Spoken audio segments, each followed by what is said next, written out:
नमस्कार बच्चों, जय हिंद। आप लोगों का वापस से हार्दिक स्वागत है। आज हम एक खास वीडियो लेक्चर करने वाले हैं जो कि कंसिडर किया जाएगा द मिसिंग सिलेबस के फॉर्म में। ये समय के साथ अपने पेस को पकड़ेगा और जो इन्फॉर्मेशन आज आप लोगों को मिलेगी वो आपकी लाइफ में राइट जजमेंट के लिए, सेल्फ डिपेंडेंट बनने के लिए और सेल्फ लर्नर बनने में आपके लिए बहुत ही ज़्यादा मददगार साबित होगी और आपको राइट चॉइसेस लेने में हेल्प करेगी आपके सही फ्यूचर के लिए, उस फ्यूचर के लिए जहां पर हम एम को अचीव करते हैं, अपने ड्रीम्स को अचीव करते हैं, उसके लिए। अब आज का जो ये लेक्चर होगा ना, यहां पर एक इंपॉर्टेंट डिस्क्लेमर रहेगा स्टार्टिंग में कि मैं यहां पर बिल्कुल भी अपना ओपिनियन नहीं रखूंगा और ना ही मैं फैक्ट्स पर बात करने वाला हूं। हम जो भी बात करेंगे वो स्टेटमेंट्स पर होगा जो कि मैथमेटिकल फॉर्मेट में किया जाएगा। इन शॉर्ट, स्टेटमेंट या तो ट्रू हो सकती है या फॉल्स हो सकती है, उसमें मेरा अपना कोई ओपिनियन नहीं रहेगा। और इसी से आज के लेक्चर में जो सारी बातें हम लोग करने वाले हैं वो जेन्युइन फॉर्म में आप लोगों के लिए या तो सही या गलत के फॉर्म में रहेंगे, जिससे कि आप सही ज्ञान को ही प्राप्त कर सकें। अब ये मिसिंग सिलेबस इसलिए है क्योंकि इस सिलेबस की जानकारी होने से हम चीजों को, हम जो इस दुनिया को देखते हैं ना, उसको देखने का सही नजरिया मिलता है। और आज के वीडियो लेक्चर में मैं जो भी बातें करने वाला हूं वो दिल और दिमाग दोनों से किया जाएगा। सारी बातें स्टेटमेंट के फॉर्म में होंगी और वो दिमाग से की जाएंगी, ताकि या तो वो ट्रू हो या फॉल्स हो, बीच में उसका कोई मार्ग या कोई रास्ता या कोई वैल्यू ना रहे। और दिल से इसलिए क्योंकि ये नेशन के लिए बहुत ज्यादा इंपॉर्टेंट है। आज का वीडियो लेक्चर कितना लंबा होगा मुझे सच में नहीं पता है, बट चाहे वो कितना भी लंबा हो वो तो जब मैं वीडियो एंड करूंगा तभी पता चलेगा। बट मैं यही रिक्वेस्ट करूंगा कि इसको पूरा जरूर देखना, because this missing syllabus is highly important to you. क्योंकि आज हम बात करने वाले हैं ब्रेन के ऊपर, और ब्रेन के बारे में जो जानकारियां हमारे पास हैं उनके जरिए हम अपने ब्रेन को राइट वे में कैसे नर्चर करें, ये जानना जरूरी है। और फैक्ट्स बहुत ही ज्यादा गहरे होंगे यहां पर, इसलिए आपको बहुत ही पेशेंस के साथ चीजों को सुनना है, सोचना है और सोच के एनालाइज करना है और अपनी लाइफ के साथ उसे जोड़ कर भी देखना है। ये आपके लिए इंपॉर्टेंट टास्क रहेगा इस वीडियो लेक्चर में। अब देखो, इस चीज की शुरुआत करेंगे हम लोग इस चीज के साथ कि एक ब्रेन का प्रूवन साइंस है जो रिसर्च द्वारा पता लगाया गया है। और इस चीज का प्रूफ हम किसी और वीडियो लेक्चर में देखेंगे, बट ये प्रूफ हमारे लिए जरूरी है कि हमारा ब्रेन फॉलो करता है पाथ फॉर अटेंशन को। वो वही काम करने की कोशिश करेगा या वो रिएक्ट ऐसे करेगा या आउटपुट आपकी बॉडी से ऐसे निकलवाएगा जिसमें कि आपको अटेंशन मिले। और ये चीज आप वीडियो के अंत तक समझ जाओगे क्यों। बट अभी के लिए आपको, स्टार्टिंग के लिए बस, अंत तक तो आपको इसका रीजन भी समझ आ जाएगा, बट अभी के लिए आपको ये मान के चलना है कि हमारा ब्रेन अटेंशन के लिए वर्क करता है, उसको अटेंशन चाहिए। ठीक है। एंड इस दुनिया का, अगर 800 करोड़ की पॉपुलेशन है इस दुनिया की, तो 800 करोड़ के 800 करोड़ ब्रेन क्यूरियस होते हैं। एंड साथ ही साथ अब हम लोग इन चीजों पे बात करेंगे और चीजों को कनेक्ट किया जाएगा। So every brain in the whole world, जो जा चुके हैं, जो अभी मौजूद हैं, अभी 800 करोड़ के आसपास पॉपुलेशन है, हर एक ब्रेन क्यूरियस होता है। अब उसी के साथ बात आती है कि यहां पर हर ब्रेन क्यूरियस होता है और हर ब्रेन अटेंशन पाने के लिए अपना आउटपुट दिखाता है। और वो आउटपुट आप किस वे में निकालते हो, जो इंफॉर्मेशन आपके ब्रेन में होती है, बेस्ड ऑन दैट वो मैक्सिमम अटेंशन कैसे ग्रैब कर सकता है, वो उसके अकॉर्डिंगली ही आउटपुट करेगा। जो इंफॉर्मेशन आपके ब्रेन में नहीं होगी वो उस इंफॉर्मेशन को एज अ आउटपुट कभी नहीं दे पाएगा, यानी मौजूदा इंफॉर्मेशन ही आपका आउटपुट डिसाइड करती है। अब बात आती है कि हम यहां पर चीजें, जब एक इंसान पैदा होता है तो उसकी एक अवस्था होती है जिसको हम कहते हैं बाल अवस्था। इस दौरान वो चीजों को सीखता है, वो नेचर को देखता है, ऑब्जर्व करता है और उस ऑब्जर्वेशन के जरिए वो इंफॉर्मेशन या नॉलेज अपने ब्रेन को प्रोवाइड करता है। अब वो डिपेंड करता है कि उसने इंफॉर्मेशन कैसे ली है, क्योंकि हर ब्रेन क्यूरियस है तो वो इंफॉर्मेशन को एब्जॉर्ब करेगा ही करेगा और उसी से उसकी नर्चरिंग होती है। इसी नर्चरिंग के दौरान हमें जो सबसे इंपॉर्टेंट बात सीखनी होती है वो होती है thinking. Education is not learning of facts, it is the training of mind to think. Albert Einstein ने ये बात कही थी। अब इस इंफॉर्मेशन को अगर हम प्रोसेस करें तो समझ आता है कि चीजों को याद करना एजुकेशन नहीं होता है, बल्कि सोचना सीखना इंफॉर्मेशन है। इसी से आता है कि थिंकिंग, अगर हमें सोचना ही सीखना है तो उस थिंकिंग के भी हर इंसान सोचता है। अगर मैं कहूं कि आपको सोचना सीखना सीखना है, ठीक है, तो हमारे पास एक जवाब आता है कि इस दुनिया में तो हर इंसान सोचता है, तो इसमें सीखने वाली क्या बात है। तो यहां पर दो पैरामीटर्स आते हैं, एक आता है आपका बैड थिंकिंग, एक आता है आपका प्रोग्रेसिव थिंकिंग। अब ये बैड थिंकिंग क्या है और प्रोग्रेसिव थिंकिंग क्या है, यहां से अब चीजें एस्केलेट होने वाली हैं। तो अब चीजों को आप बड़े ध्यान से प्रोसीड करना और प्रोसेस करना ब्रेन के अंदर। हम जो भी इंफॉर्मेशन हमारे पास होती है हम उसी के बेसिस पर रिएक्ट कर सकते हैं। या तो हमारे पास बिल्कुल इंफॉर्मेशन नहीं है, मौजूदा चीज जिस पर चर्चा हो रही है, तो हम एकदम साइलेंट हो जाएंगे, या फिर अगर थोड़ी बहुत इंफॉर्मेशन है तो हम उसके बेसिस पर ही रिएक्ट करेंगे। अब बैड थिंकिंग क्या होती है कि जब हम लोग बोरोड इंफॉर्मेशन, इस चीज पे समझना, उधार ली गई जानकारी, उस पर जब हम थिंकिंग करते हैं तो वो एक बैड थिंकिंग होती है। बोरोड इंफॉर्मेशन का मतलब होता है कि हमने चीजों को ऑब्जर्व नहीं किया, उस चीज को नेचर से समझा नहीं, बल्कि एक इंफॉर्मेशन को उधार ले लिया, बोरो कर लिया, और उसके बेसिस पर अब हम डिबेट कर रहे हैं। ठीक है, तो ये होती है बैड थिंकिंग। इससे जो थिंकिंग जनरेट होती है ना, वो बैड थिंकिंग होती है। वेरस प्रोग्रेसिव थिंकिंग क्या होती है? प्रोग्रेसिव थिंकिंग जो होती है वो थिंकिंग होती है जहां पर आप हर इंफॉर्मेशन शुरुआत में एक बोरोड इंफॉर्मेशन होती है, बट उसी बोरोड इंफॉर्मेशन को आप एक इंफॉर्मेशन के फॉर्म में ही देखते हो, बट उसको नेचर से सीखते हो कि हाँ ये चीज खोजी जा चुकी है, बट कैसे खोजी गई उसकी जानकारी आप, जैसे उस इंसान ने, उस महान इंसान ने खोजी थी जो कि डिस्कवरर था उस इंफॉर्मेशन का, आप भी उसी की तरह खोजते हो। बेशक उस इंफॉर्मेशन के लिए आपका नाम नहीं होगा, लेकिन आपकी जो प्रक्रिया थी वो उसी महान इंसान की तरह थी जिसने कुदरत से बात करी, मौजूदा ज्ञान जो उसके पास गणित का था उसके जरिए जब उसने नेचर से बात करी तो नेचर ने उसे ज्ञान दिया। तो इस केस में, इस फिनोमिना में या इस प्रक्रिया में जो थिंकिंग लग रही है वो एक प्रोग्रेसिव थिंकिंग होती है, और ये थिंकिंग हमारे लिए इंपॉर्टेंट है। अगर हमें सोचना सीखना है तो कौन सा सोचना सीखना है? बैड थिंकिंग तो बाय डिफॉल्ट सबके पास है, उधार ले लो इंफॉर्मेशन और उस इंफॉर्मेशन पे दुनिया से डिबेट करो। जैसे कि हमारे पास आज के टाइम पे विज्ञान का बहुत सारा इंफॉर्मेशन बोरो किया हुआ है। क्वांटम फिजिक्स को लेकर इतनी सारी इंफॉर्मेशन मार्केट में तैर रही है, बट वो टुकड़ों में है, वो सब एक बोरोड इंफॉर्मेशन है। कॉस्मोलॉजी की इंफॉर्मेशन वो एक बोरोड इंफॉर्मेशन है, क्योंकि हमने चीजों को कभी भी ऑब्जर्व नहीं किया है और ना अभी हम मौजूदा स्थिति में ऑब्जर्व कर सकते हैं।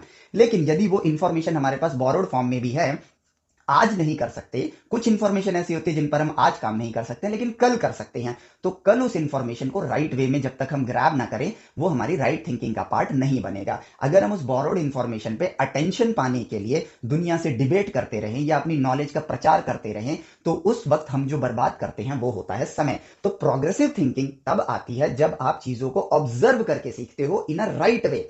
क्यूरियोसिटी है आपके पास, वो सबके पास है, उस क्यूरियोसिटी को आप कैसे नर्चर करने वाले हो इस पर फोकस करना। उस क्यूरियोसिटी को आपने नर्चर किया, इंफॉर्मेशन बोरो किया, इंफॉर्मेशन उधार ली अपने सराउंडिंग से। ठीक है, मोड ऑफ इंफॉर्मेशन कुछ भी हो सकता है, पर्सन हो सकता है, इंटरनेट हो सकता है। ठीक है, इंफॉर्मेशन लिया बिकॉज आपका ब्रेन क्यूरियस है और सारी दुनिया का ब्रेन क्यूरियस है, लेकिन आपने इंफॉर्मेशन को लिया, उस इंफॉर्मेशन का प्रचार किया without being getting into the right वे, तो उस केस में आपकी जो थिंकिंग डेवलप होगी वो एक बैड थिंकिंग डेवलप होगी, और इस पे भी अभी आपकी डिटेलिंग बढ़ती जाएगी। ठीक है, और इसके पीछे का कारण क्या है, कॉज क्या है? कॉज होता है इंसान का फेमस होने का लालसा। हर इंसान के मन में फेमस होने की एक इच्छा होती है और वो सबके अंदर है, और ये बाय डिफॉल्ट है, क्योंकि यही रीजन है जिसकी वजह से इंसान इवॉल्व करता है। बट उसके लिए जो थिंकिंग का रास्ता आ जाता है कि बोरोड इंफॉर्मेशन से अपने आप को चार लोगों की भीड़ में फेमस साबित करना, इसके चक्कर में हम अपने वक्त को बर्बाद करें, या फिर प्रोग्रेसिव थिंकिंग के साथ अपने आप को राइट वे में नर्चर करें और सच में एक ऐसा महान काम करके दिखाएं कि हमें अपना प्रचार भी ना करना पड़े और सारी दुनिया हमारे ज्ञान का लोहा मान जाए। पॉइंट को समझना। ठीक है, तो यहां पर प्रोग्रेसिव थिंकिंग इस चीज की होती है। बैड थिंकिंग का जो सबसे बड़ा चीज होता है वो डिबेट करते हैं, वो बहस करेंगे, और उसके साथ साथ वो बोरोड इंफॉर्मेशन के जरिए ही सही गलत को साबित करने की कोशिश करेंगे। और इसी बीच में जो होता है कि क्योंकि वो सोच नहीं सकते आउट ऑफ द बॉक्स, अगर मतलब सोच तो रहे हैं बट बोरोड इंफॉर्मेशन पे सोच रहे हैं ना, तो उनके पास जो इंफॉर्मेशन है उनके बीच में कोई मैपिंग नहीं है। मैपिंग नहीं है तो रेलेवेंट सवाल अगर उनसे पूछ लिया जाए तो वो एक रेलेवेंट फैक्ट को बता सकते हैं, बट उस रेलेवेंट सवाल के अंदर अगर एक लॉजिकल सवाल छुपा हो जो कि किसी और परिस्थिति के साथ कनेक्टेड हो, यहीं पर ये लोग खत्म हो जाते हैं। और इसी के साथ आता है, जन्म होता है इंसान के अंदर ईगो का, क्योंकि सबको फेमस होना है और फेमस ना हो पाने का जो डर है वो क्रिएट करता है ईगो को हमारे ब्रेन के अंदर।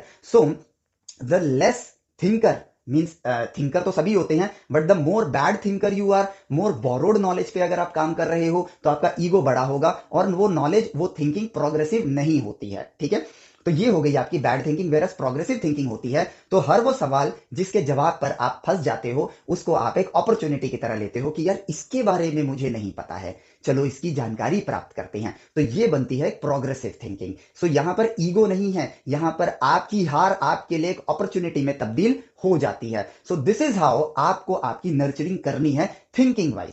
तो एजुकेशन का मतलब क्या है? अपनी थिंकिंग पावर को बढ़ाना। बैड थिंकिंग, चलो अब इसको भी हम थिंकिंग से ही बोल रहे हैं, बट बैड पार्ट को मैं थिंकिंग भी नहीं मानता हूं। वो ये है कि फैक्ट है, अटेंशन प्राप्त करने के लिए हम उस फैक्ट को फेंक के मारते हैं सामने के ऊपर, देखो इसके पीछे का ये कारण है, ठीक है, बट वो कारण मैंने आज तक रियल लाइफ में नहीं देखा है। जैसे लोगों को कार के इंजीनियरिंग के बारे में अगर आप पूछोगे तो उनके पास बोरोड इंफॉर्मेशन है, लेकिन उस इंजीनियरिंग तक पहुंचने के लिए क्या विज्ञान था, क्या गणित है उसके पीछे का, वो उन्होंने कभी नहीं किया है। और यदि उन्होंने किया नहीं है तो वो उनको ही वो इंफॉर्मेशन दे पाएंगे। ध्यान से सुनना, बैड थिंकिंग या फैक्ट वाला या बोरोड इंफॉर्मेशन हम उन्हीं को दे पाते हैं जो उसी स्तर पे होते हैं। और मजेदार बात यह होती है कि प्रोग्रेसिव थिंकिंग के लिए जो प्रॉब्लम है वो ये है कि प्रोग्रेसिव थिंकिंग को सुनने वाले लोगों की कमी है, और बैड थिंकिंग को सुनने वाले या बैड थिंकर्स जो है उसकी आबादी 800 करोड़ में से 99.99% की होती है।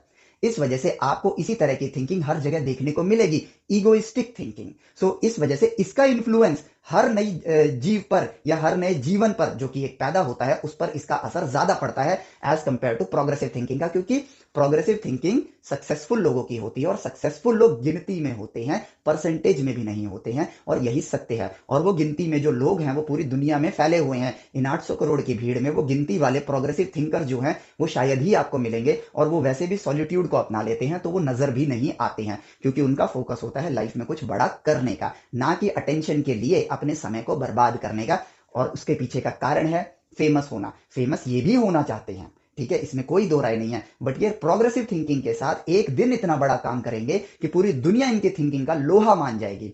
आइंस्टाइन जब तक उन्होंने 1905 में पेपर पब्लिश नहीं किए थे, उनको गली का या मतलब एक गली का चपरासी, मतलब एक कंपनी का चपरासी तक नहीं पूछता था, इन्हें जानता था, लेकिन उनकी प्रोग्रेसिव थिंकिंग ही थी जिसकी वजह से उन्होंने एक दिन वो अचीवमेंट हासिल करी, जिसकी वजह से वो आज पूरी दुनिया में जाने जाते। इवन वो अब धरती पर मौजूद नहीं है, फिर भी उनके नाम का सिक्का आज भी चलता है। और ये फैक्ट बटोरने वाले लोग आइंस्टाइन सर का नाम लेके ही फैक्ट मारते हैं, आइंस्टाइन ने कहा था कि ऐसा होता है, ठीक है। तो ये बैड थिंकिंग है। क्यों? क्योंकि हम अपनी बात को मनवाने के लिए आइंस्टाइन सर के नाम का इस्तेमाल कर रहे हैं, जबकि आइंस्टाइन सर ने ऐसा कहा भी था या नहीं कहा था ये तो हमें पता ही नहीं है, हम तो उनसे मिले भी नहीं हैं।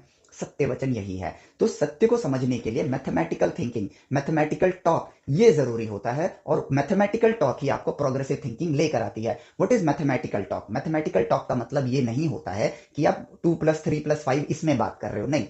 Either the statement is true और false, this is called mathematical talking. इस वे में अगर हम बात करते हैं तो यहां पर कोई स्टेटमेंट ट्रू है तो प्रूव इट, कोई स्टेटमेंट फॉल्स है तो प्रूव इट, ठीक है। अगर आपको लगता है कोई स्टेटमेंट फॉल्स है तो ये आपका फर्ज बनता है कि आप उसे फॉल्स प्रूव करो, और सामने वाले को उसे एक्सेप्ट करना होता है ताकि वो प्रोग्रेसिव राह पर आगे बढ़ सके, ना कि ईगोइस्टिक होके आपसे डिबेट करना स्टार्ट कर दे, आपसे लड़ना स्टार्ट कर दे। तो ये दोनों के लिए है। So bad thinking progressive thinking का कारण ही होता है बीइंग फेमस, और बीइंग फेमस होने के चक्कर में कोई हर इंसान फेमस होना चाहता है, इसलिए वो इन दोनों में से कोई एक चीज चुनता है, और क्योंकि ये चीज ज्यादा नजर आती है तो इसका इन्फ्लुएंस हर इंसान पर ज्यादा पड़ता है। तो प्रोग्रेसिव थिंकिंग ही कामयाब बनने का एक रास्ता है। अब बात और ज्यादा एस्केलेट होने वाली है, अब सुनना।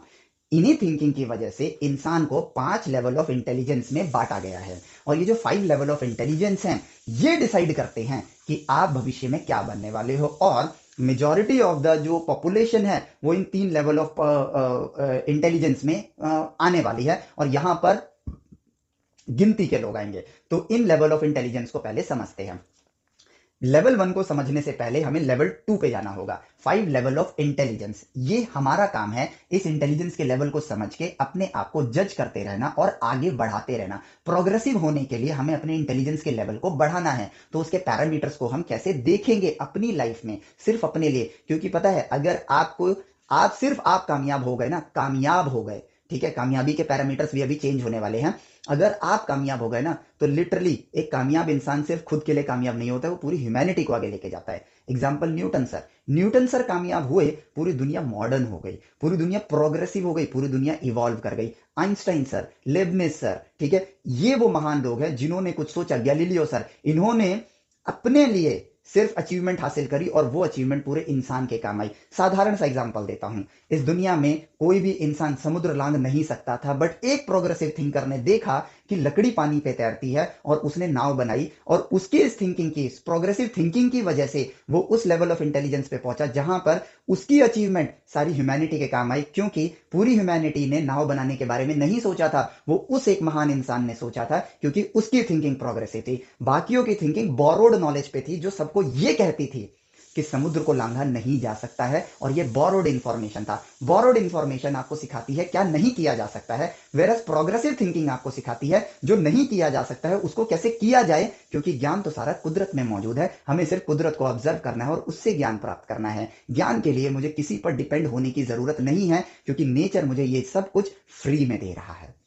पॉइंट को समझो, ठीक है। तो इसी से डिसाइड हुए हैं ये 5 लेवल ऑफ इंटेलिजेंस, जो कि ऐसा नहीं है कि हाँ भाई ये कहानियां हैं, ये प्रूवन फैक्ट है और ये सत्य है, और इस सत्य को अभी आप पहचान जाओगे, क्योंकि अब मैं आप लोगों को पूरे समाज की यात्रा करवाने वाला हूं। तो कुर्सी की पेटियां बांध लो, और इन 5 लेवल ऑफ इंटेलिजेंस को समझने की बहुत ज्यादा जरूरत है, और यहां कुछ स्टोरीज भी आएंगी। तो हम शुरुआत करते हैं लेवल 2 से। लेवल 2 से इसलिए बोल रहा हूं क्योंकि लेवल 2 को समझने के बाद लेवल 1 समझना ज्यादा आसान हो जाएगा, ठीक है। लेवल 1 लेवल 2 बराबर ही होते हैं। इनके पास जो इंफॉर्मेशन होती है वो कंप्लीटली बोरोड इंफॉर्मेशन होती है। इनके पास बिल्कुल भी प्रोग्रेसिव थिंकिंग नहीं होती है। इनके पास लाइफ में अगर कुछ है तो वो है एक्सक्यूजेस, ठीक है, कुछ ना कर पाने का एक्सक्यूज होता है। अब बोरोड इंफॉर्मेशन कैसे, इनके पास है बोरोड इंफॉर्मेशन, यानी कि इसीलिए मैंने इनको पैरेट लिखा है। जैसे पैरेट जो सुनता है उसी को रिपीट करता है, बोरोड इंफॉर्मेशन भी कुछ इसी तरीके से होता है। वो जो सुना है आपने या दिखाया गया है आपको, आपने बस उसी इंफॉर्मेशन को 4 लोगों में बताना स्टार्ट कर दिया है। तो यहां पे जो लेवल ऑफ इंटेलिजेंस है वो सबसे निचले स्तर पर है, क्योंकि यहां पर आपके पास अपनी कोई थिंकिंग नहीं है, आप खुद कुछ नहीं ढूंढ सकते हो। जो ढूंढी गई चीज है आप उसी को बोरो करके दुनिया को बता सकते हो। आपका वर्चस्व इतना बड़ा नहीं हुआ है कि आप कुछ इनोवेट कर सको, आप कुछ डिस्कवर कर सको, या दुनिया को दुनिया को आगे प्रोग्रेस करा सको, या उसको इवॉल्व करा सको, या खुद को ही इवॉल्व करा सको। तो वो वाली कैपेबिलिटी लेवल 2 पर नहीं होती है।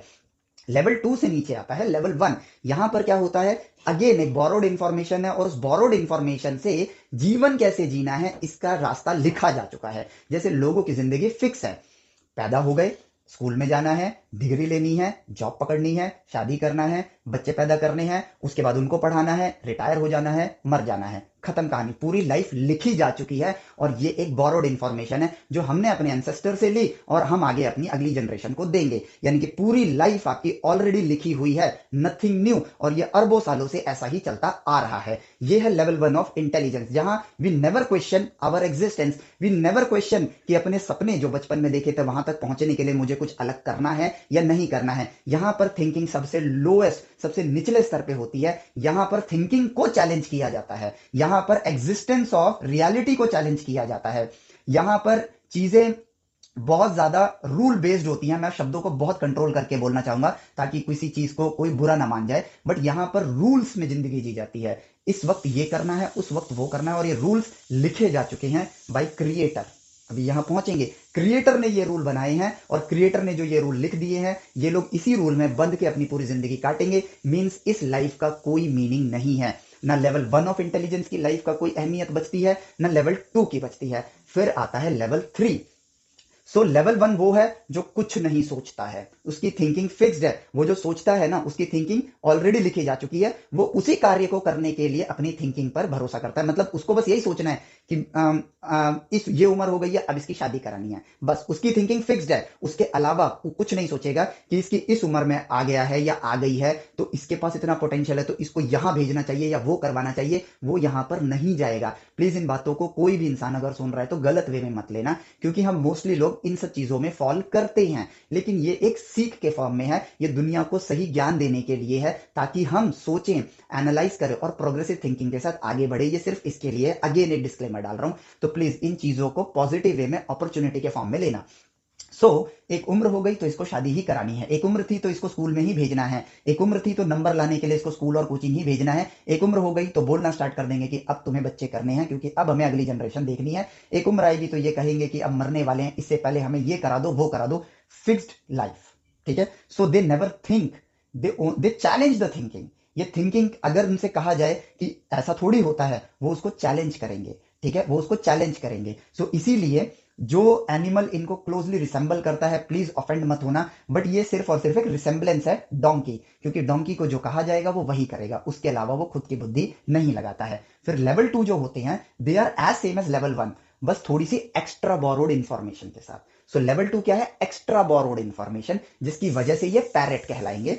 पैरेट मतलब कि थोड़ी एक्स्ट्रा इंफॉर्मेशन है इन डोंकीज के बीच में, या लेवल 1 बोलता हूं, चलो डोंकी नहीं बोलते हैं, लेवल 1 इंफॉर्मेशन वाले लोगों के बीच में ये थोड़ा सा अटेंशन ज्यादा प्राप्त करते हैं। क्यों? क्योंकि इनके पास एक्स्ट्रा बोरोड इंफॉर्मेशन है, थिंकिंग पावर नहीं है, प्रोग्रेसिव थिंकिंग नहीं है, खुद से इन्होंने कुछ नहीं ढूंढा है, ये सिर्फ और सिर्फ एक इंफॉर्मेशन देंगे जो कि इन्होंने किसी और से ली है या किसी और सोर्सेज से ली है, वो उसको देंगे। बट उस थिंकिंग को अगर चैलेंज कर दिया जाए या ये साबित कर दिया जाए कि वो गलत है, तो ईगोइस्टिक हो जाएंगे ये लोग। सो level 2 is a parrot form. सबसे खतरनाक लेवल आता है आपका लेवल 3 इंटेलिजेंस, जिसको हम एक वुल्फ बोलते हैं। वुल्फ मतलब भेड़िया। अब ये जो भेड़िया प्रजाति होती है, ये बेसिकली यहां पर इनके पास भी बोरोड इंफॉर्मेशन ही होती है, बट ये एक लेवल ऑफ इंटेलिजेंस इनका बढ़ता है। इंटेलिजेंस का मतलब होता है the more control you have on the surrounding, the more control you have on the resources. तो समय के साथ रिसोर्सेज पे कंट्रोल बढ़ रहा है। इनके पास सबसे कम कंट्रोल है, इसीलिए इनके फिक्स लाइफ है। इनके पास भी सबसे कम कंट्रोल है, बट इनके पास इनसे थोड़ी ज्यादा अटेंशन है। क्या है? अटेंशन है। ठीक है, सो ये, लेकिन कंट्रोल इनके पास भी कुछ नहीं है। बट लेवल 3 के पास ना पहली बार ये एक ऐसा लेवल ऑफ इंटेलिजेंस होता है, जब इंसान आगे बढ़ता है इंटेलिजेंस के लेवल में, तो यहां पर पहली बार इनके पास एक कंट्रोल आता है। बट ये कंट्रोल भी आता है बोरोड इंफॉर्मेशन से कि इस इंफॉर्मेशन का इस्तेमाल करके ये इनको, क्योंकि इसके पास जो इंफॉर्मेशन है वो इन दोनों से थोड़ी ज्यादा है, वो इस इंफॉर्मेशन का इस्तेमाल करेगा मैनिपुलेटिव वे में, ताकि वे अपना सबसे ज्यादा फायदा उठा सके, अपना सबसे ज्यादा फायदा उठा सके। और हो सकता है इसको पता हो कि ये चीज समाज के लिए शायद सही नहीं है, बट इस चीज से इसको फर्क नहीं पड़ेगा, क्योंकि ये इस इंफॉर्मेशन का फायदा उठाएगा और इसके पास पहली बार इस लेवल पे लिटिल बिट ऑफ पावर्स भी आ जाती हैं। ठीक है, जो कि समाज में आप समझ ही गए होंगे कि कुछ ऐसे औहदे होते हैं जहां पे पावर्स आ जाती है, मनी पावर या उस पद की पावर आ जाती है, जिसका ये लोग फायदा उठाते हैं। तो ये वुल्फ कैटेगरी में होते हैं कि ये अपनी स्ट्रेंथ का फायदा उठा के little bit of extra information, जो कि अगेन बोरोड ही है, उस बोरोड इंफॉर्मेशन को मैनिपुलेटिव वे में यूज करते हैं। और ये लोग जो कि रूल्स एंड रेगुलेशन पर चलते हैं, इनके लिए उन्हीं रूल्स को मैनिपुलेट करके नए वे में डाल देते हैं, और उस चीज का इस्तेमाल करके ये अपनी कमाई करते हैं और अपनी लाइफ में प्रोग्रेस नहीं बोलूंगा, अपनी लाइफ में ज्यादा बेहतर जिंदगी जीते हैं as compare to them. But इनकी लाइफ का चैलेंज ये है कि इनकी लाइफ तब तक ही अच्छी नजर आएगी जब तक ये रिबेलियन ना बन जाए, और ये लोग कभी रिबेल नहीं होंगे, because they are the followers. Followers ये भी हैं, but they are the followers of level 3 intelligence. ठीक है, जैसे कि एग्जाम्पल ऐसे हैं कि कंट्रोवर्सीज हो सकती हैं, इसलिए मुझे बोलने में बड़ी हिचक हो रही है। मान के चलो कि कोई एक कहानी गढ़ दी जाए, ठीक है, कोई एक कहानी गढ़ दी जाए कि अगर कि इस दिन चांद अगर आधा दिख रहा है, इस दिन अगर किसी, कैसे बोलूं, कुछ उल्टा सीधा ना हो जाए, बट मान के चलो एक एग्जांपल लेते हैं। ठीक है, milk is a very good resource जिससे कि ह्यूमंस को फीड किया जा सकता है या एनिमल्स को फीड किया जा सकता है। ठीक है, बट पता नहीं कैसे इन्होंने इसको मैनिपुलेटिव वे में यूज किया, हजारों लाखों लीटर नदियों में बहा दिया जाता है।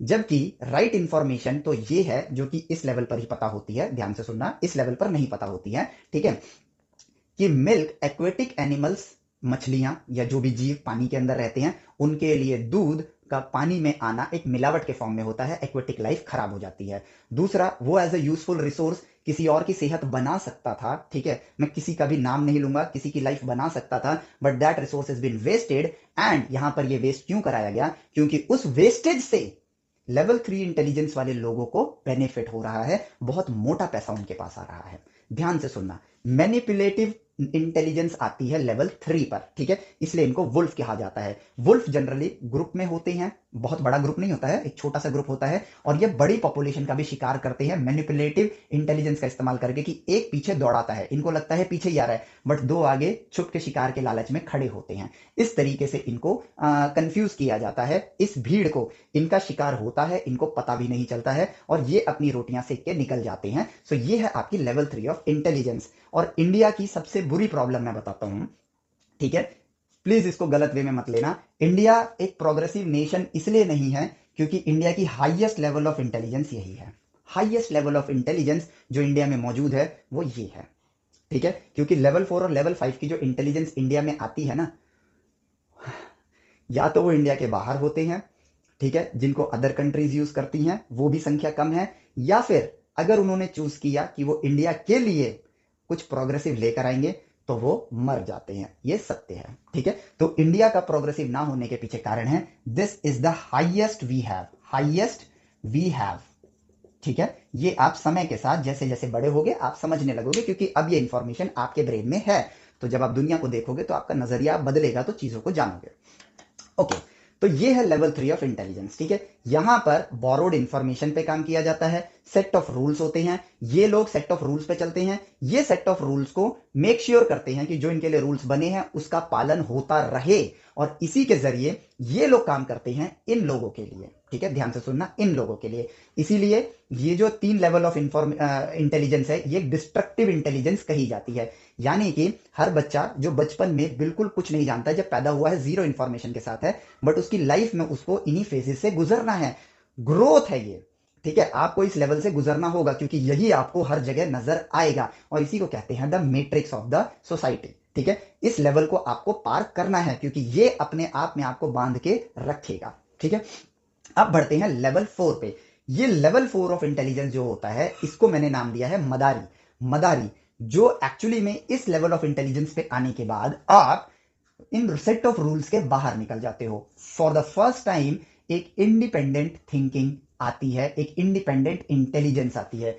ये 3 लेवल ऑफ इंटेलिजेंस है डिपेंडेंट इंटेलिजेंस, क्योंकि यहां पर सारा खेल बोरोड इंफॉर्मेशन पे होता है। यहां पे आते हैं पहली बार वो लोग जो इंडिपेंडेंटली सोचते हैं। पैदा वो इसी भीड़ में होते हैं, बट उनकी थिंकिंग इंडिपेंडेंट होती है। दे discover, they innovate, they engineer, they change the humanity, they create new set of rules, और उन रूल्स के हिसाब से दुनिया को ये वो सेट ऑफ जो पब्लिक है, ठीक है, इनकी लाइफ को भी चेंज करते हैं। आज से, ठीक है, 10,000 साल पहले की जो सेट ऑफ रूल्स थे और जो आज सेट ऑफ रूल्स हैं कॉमन पीपल के लिए, वो कंप्लीटली डिफरेंट है, ठीक है। तो इनकी लाइफ में भी इवोल्यूशन आता है, बट वो इवोल्यूशन ये लोग नहीं लाते हैं। ये इवोल्यूशन ये लोग लाते हैं, ठीक है। बट ये जो लेवल होता है, ये एक्चुअली में वो लेवल होता है जहां पर थिंकिंग होती है, ठीक है, प्रोग्रेसिव थिंकिंग होती है, और इनके द्वारा रूल्स क्रिएट किए जाते हैं या फिर उनमें कोई चेंजेस किए जाते हैं, जिससे ये 3 लेवल्स ऑपरेट किए जाएं, ये 3 लेवल ऑपरेट किए जाएं। और लेवल 5 होता है आपका द क्रिएटर। यहां पर completely independent thinking with innovation and new rules को भी क्रिएट किया जाता है। फॉर एग्जाम्पल, एक एग्जाम्पल देता हूं तो आपको समझ आएगा। स्टीव जॉब्स एप्पल के क्रिएटर हैं, टिम कुक एप्पल के मदारी हैं। वो डिसाइड करते हैं, वो रूल बनाते हैं, मार्केटिंग कैसे करना है, लोगों को इन्फ्लुएंस कैसे करना है। ही इज द क्रिएटर।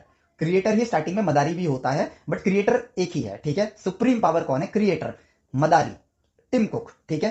एप्पल के शोरूम्स वुल्फ हो गए, ठीक है, जहां जो कर्मचारी काम कर रहे हैं वो इन्हीं लोगों को मैनिपुलेट करेंगे, ठीक है। ध्यान से समझना, इन्होंने एक इनोवेशन किया, इंडिपेंडेंट थिंकिंग, जो कि एक ट्रांजिशन लाने वाला है। दुनिया को बटन वाले फोन से स्मार्टफोन की तरफ लेकर आया, इंटरनेट के जरिए, फोन के जरिए कनेक्टिविटी बढ़ाई, दुनिया की प्रोडक्टिविटी बढ़ा दी, पूरी दुनिया इवॉल्व कर दी इन्होंने, ठीक है। मदारी उसके रूल्स को, क्रिएटर के बनाए हुए रूल्स का इस्तेमाल करेगा, मार्केटिंग करेगा, दुनिया तक उस प्रोडक्ट को पहुंचाएगा और मेक श्योर करेगा कि ये रूल्स ब्रेक ना हो, और इसके लिए वो काम देगा, किसको देगा? वुल्फ को, और वुल्फ को कहेगा तुम्हें फायदा उतना है जितना एप्पल का फोन बिकेगा। वुल्फ इसकी तारीफों के पुल बांधेगा, और ये दोनों लोग उसकी इंफॉर्मेशन को बोरो करेंगे। ये पैरेट बोरो करेगा सबसे पहले और दुनिया में इसको फैलाएगा, और इसकी वजह से एक इन्फ्लुएंस क्रिएट होगा और दुनिया एप्पल के फोन के पीछे पागल हो जाएगी, ठीक है। सो ये भोगते हैं, ठीक है, ये चीजों को यूज करते हैं, ये दोनों उसको सिर्फ यूज करते हैं। ये वुल्फ होता है जो कंज्यूम भी करता है, यानी यूज भी करता है। ये दोनों कंज्यूम करते हैं, ये कंज्यूम भी करता है और अर्न भी करता है, ठीक है। और मदारी जो है वो अर्न करता है और क्रिएटर इंजॉय करता है। पॉइंट को समझना, क्रिएटर रूल्स को क्रिएट करता है, मदारी उन रूल्स के हिसाब से पूरी दुनिया को चलाता है, ठीक है, पूरी दुनिया को ऑपरेट करता है। वुल्फ उन्हीं ऑपरेशंस को स्मूथली कंटिन्यू रहे, इसलिए उस मदारी से इंफॉर्मेशन बोरो करता है और इन चीजों को प्रोपगेट करता है। और ये दोनों, क्योंकि यहां पर छुपी हुई है, यहां पर छुपा हुआ है 99.99% पॉपुलेशन, और उस 99.99% में से यहां पे उस 99 का 10% वोल्फ है। और इसी चीज को दुनिया दिखाती है। लेवल 1 और लेवल 2 को जो सक्सेस दिखाई जाती है ना, वो लेवल 3 को ही सक्सेसफुल बताया जाता है। और यहीं पे आके हम लोग उस रेस में दौड़ना स्टार्ट कर देते हैं जहां हम एक वुल्फ बनने के लिए पूरी जिंदगी डोंकी या पैरेट वाली लाइफ में फंस जाते हैं, क्योंकि इन्हीं को कामयाबी, इन्हीं को बस दिखाया जाता है, इन्हीं को शोकेस किया जाता है। बल्कि सक्सेस तो लेवल 4 और लेवल 5 पर ही है। ठीक है, ये एक छोटी सक्सेस है और ये सुप्रीम सक्सेस है। और दुनिया में नाम लेवल 4 का भी नहीं होता है, दुनिया में नाम सिर्फ और सिर्फ लेवल 5 का होता है। ध्यान से समझना, ही इज द क्रिएटर। इनकी इंटेलिजेंस उस लेवल पे चली जाती है जहां ये वो बना सकते हैं जो आज तक किसी ने नहीं बनाया है या नहीं खोजा है। न्यूटन सर ने गुरुत्वाकर्षण खोजा, सो ही बिकेम्स द क्रिएटर। वो क्रिएटर के लेवल पे आ गए, क्योंकि हालांकि वो गुरुत्वाकर्षण की खोज क्रिएटर वर्ड से मैच नहीं कर रही है, बट क्रिएटर मतलब इस दुनिया के लिए वो क्रिएटर कैसे बने, इस दुनिया में इवोल्यूशन के अब वो क्रिएटर बन चुके हैं। क्योंकि दुनिया अभी तक जिस चीज को नहीं समझ पा रही थी, अब उस चीज को समझ गई है और मॉडर्न दुनिया के क्रिएटर बने sir Isaac Newton. He created, ठीक है, he learned from the nature and he created the path for the evolution.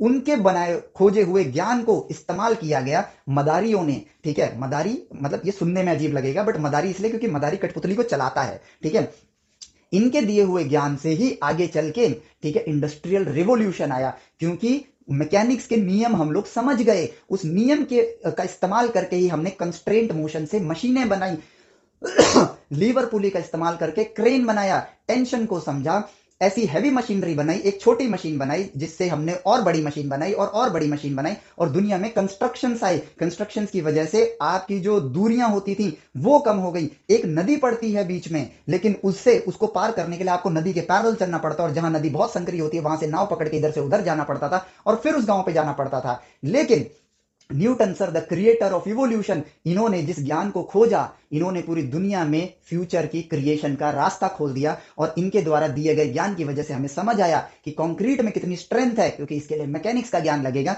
Steel को अगर खींचा जाता है तो टेंसाइल स्ट्रेंथ, और कंक्रीट जो होता है उसको दबाया जाए तो उसमें ज्यादा स्ट्रेंथ। तो हमने कंक्रीट को, स्टील को खींचा, कंक्रीट को ढाला और स्टील को छोड़ दिया प्लेट्स लगा के, तो कंक्रीट दब गया। और जब कंक्रीट दब गया तो वो बेहद मजबूत हो गया। और हमने ऐसे पुल बनाए जो 100-100 साल, 200-200 साल तक टूट नहीं रहे हैं। और वो 2 घंटे की जर्नी हमने मात्र 5 मिनट में कवर कर ली। That is called evolution. So he is the creator. Sir Isaac Newton creator बने। और फिर इंडस्ट्रियल रिवॉल्यूशन या इंडस्ट्रीज जो आज के टाइम पे बिजनेसेस चला रहे हैं, वो बने यहां पर लेवल 4 ऑफ इंटेलिजेंस पे आए, क्योंकि उन्होंने उस नॉलेज का इस्तेमाल करके, क्रिएटर के नॉलेज का इस्तेमाल करके दुनिया के लिए वो प्रोडक्ट्स बनाए जिससे कि पूरी ह्यूमैनिटी आगे बढ़ सके, उसका इस्तेमाल कर सके।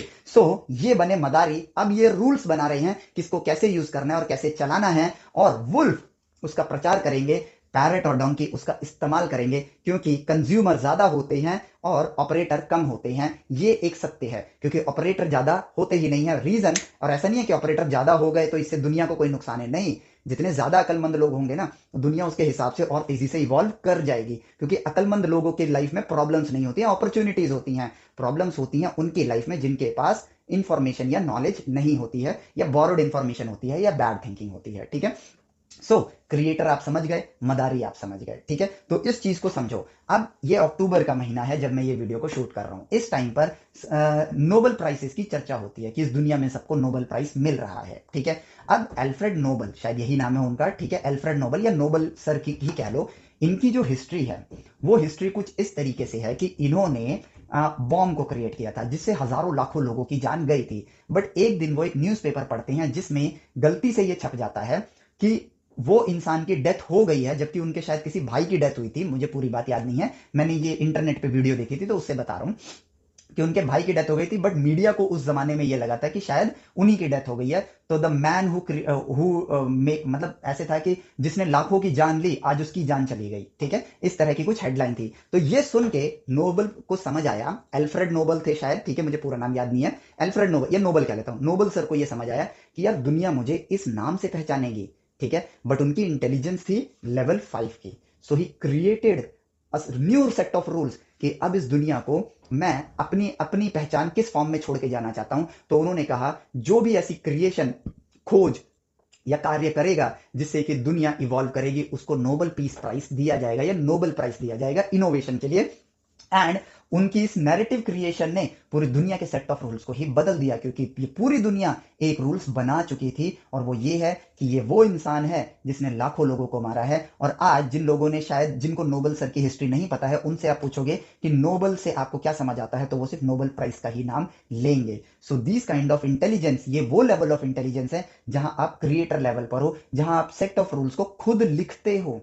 आइंस्टाइन सर ने जो किया, ठीक है, उन्होंने नेचर के इन कुदरत के नियमों को जब खोजा, तो उन्होंने भविष्य के सेट ऑफ रूल्स को लिख दिया है। क्योंकि आज जो आप एवेंजर्स जैसी मूवी देखते हो, या टाइम ट्रेवलिंग जैसी मूवी देखते हो, या फिर आप ये क्या कहते हैं, कौन सी मूवी थी, इंटरस्टेलर जैसी मूवी देखते हो, जिसको देख के लगता है कि यार क्या बढ़िया मूवी बनाई गई है, लेकिन ये मूवीज एग्जिस्ट ही नहीं करती अगर आइंस्टाइन सर ने इस चीज का क्रिएशन ना किया होता, फ्यूचर के पाथ का क्रिएशन ना किया होता। सो ये वो लेवल ऑफ इंटेलिजेंस है। आपको पता है इस दुनिया में हर इंसान इसी लेवल ऑफ इंटेलिजेंस के सपने देखता है, इनके जैसा ही सक्सेसफुल होने के सपने देखता है, ठीक है, और इस लेवल पर ही पहुंचना चाहता है, बट वो इस लूप से ही बाहर निकलने में अपने आप को हारा हुआ मान लेता है। मेजॉरिटी लोग इस लेवल पर जो होते हैं ना, उनके पास कामयाब ना होने का एक बहाना होता है। एक क्या, हजारों बहाने होते हैं, बहाने रेडी होते हैं। Losers give excuses, winners don't. You can win नाम की ये किताब की ये बेहद लाइन, जो ये लाइन है ना, ये बेहद अच्छी लाइन है, और ये एक परम सत्य है, ठीक है। फर्क नहीं पड़ता, दुनिया ये कहेगी, एक्सक्यूजेस देगी कि मैं गरीब था, मेरे पास ये रिसोर्सेज नहीं है, इससे क्या फर्क पड़ जाएगा। आपके इस एक्सक्यूज देने से आपको ज्यादा से ज्यादा सिंपैथी मिल जाएगी, कामयाबी नहीं मिल सकती है। सो जो थिंकिंग प्रॉब्लम्स बताती है वो बैड थिंकिंग है, जो थिंकिंग प्रॉब्लम्स को अपॉर्चुनिटी में कन्वर्ट करती है वो प्रोग्रेसिव थिंकिंग है, ठीक है। They question and debate, they question to themselves to find the solution, ये सॉल्यूशन तक पहुंचने की कोशिश करते हैं। एंड प्रोग्रेसिव थिंकिंग की एक और बात बताता हूं, एक प्रॉब्लम है, प्रॉब्लम के का सॉल्यूशन ढूंढते हैं, साथ ही साथ उस सॉल्यूशन को इंप्लीमेंट करने में जो प्रॉब्लम्स आएंगी, ये उसके भी सॉल्यूशन ढूंढते हैं, ठीक है। प्रॉब्लम का सॉल्यूशन अगर आप ढूंढ रहे हो, आप मदारी वाले लेवल पर आ गए हो। प्रॉब्लम का सॉल्यूशन आप ढूंढ रहे हो, और साथ ही साथ उसे इंप्लीमेंट करने में जो प्रॉब्लम्स है उनके सॉल्यूशंस भी ढूंढ रहे हो, आप क्रिएटर लेवल पर आ चुके हो। सो इंटेलिजेंस का लेवल ऐसे डिफाइन होता है। और ये इंटेलिजेंस का लेवल कैसे बढ़ता है? सिंपली प्रोग्रेसिव थिंकिंग से।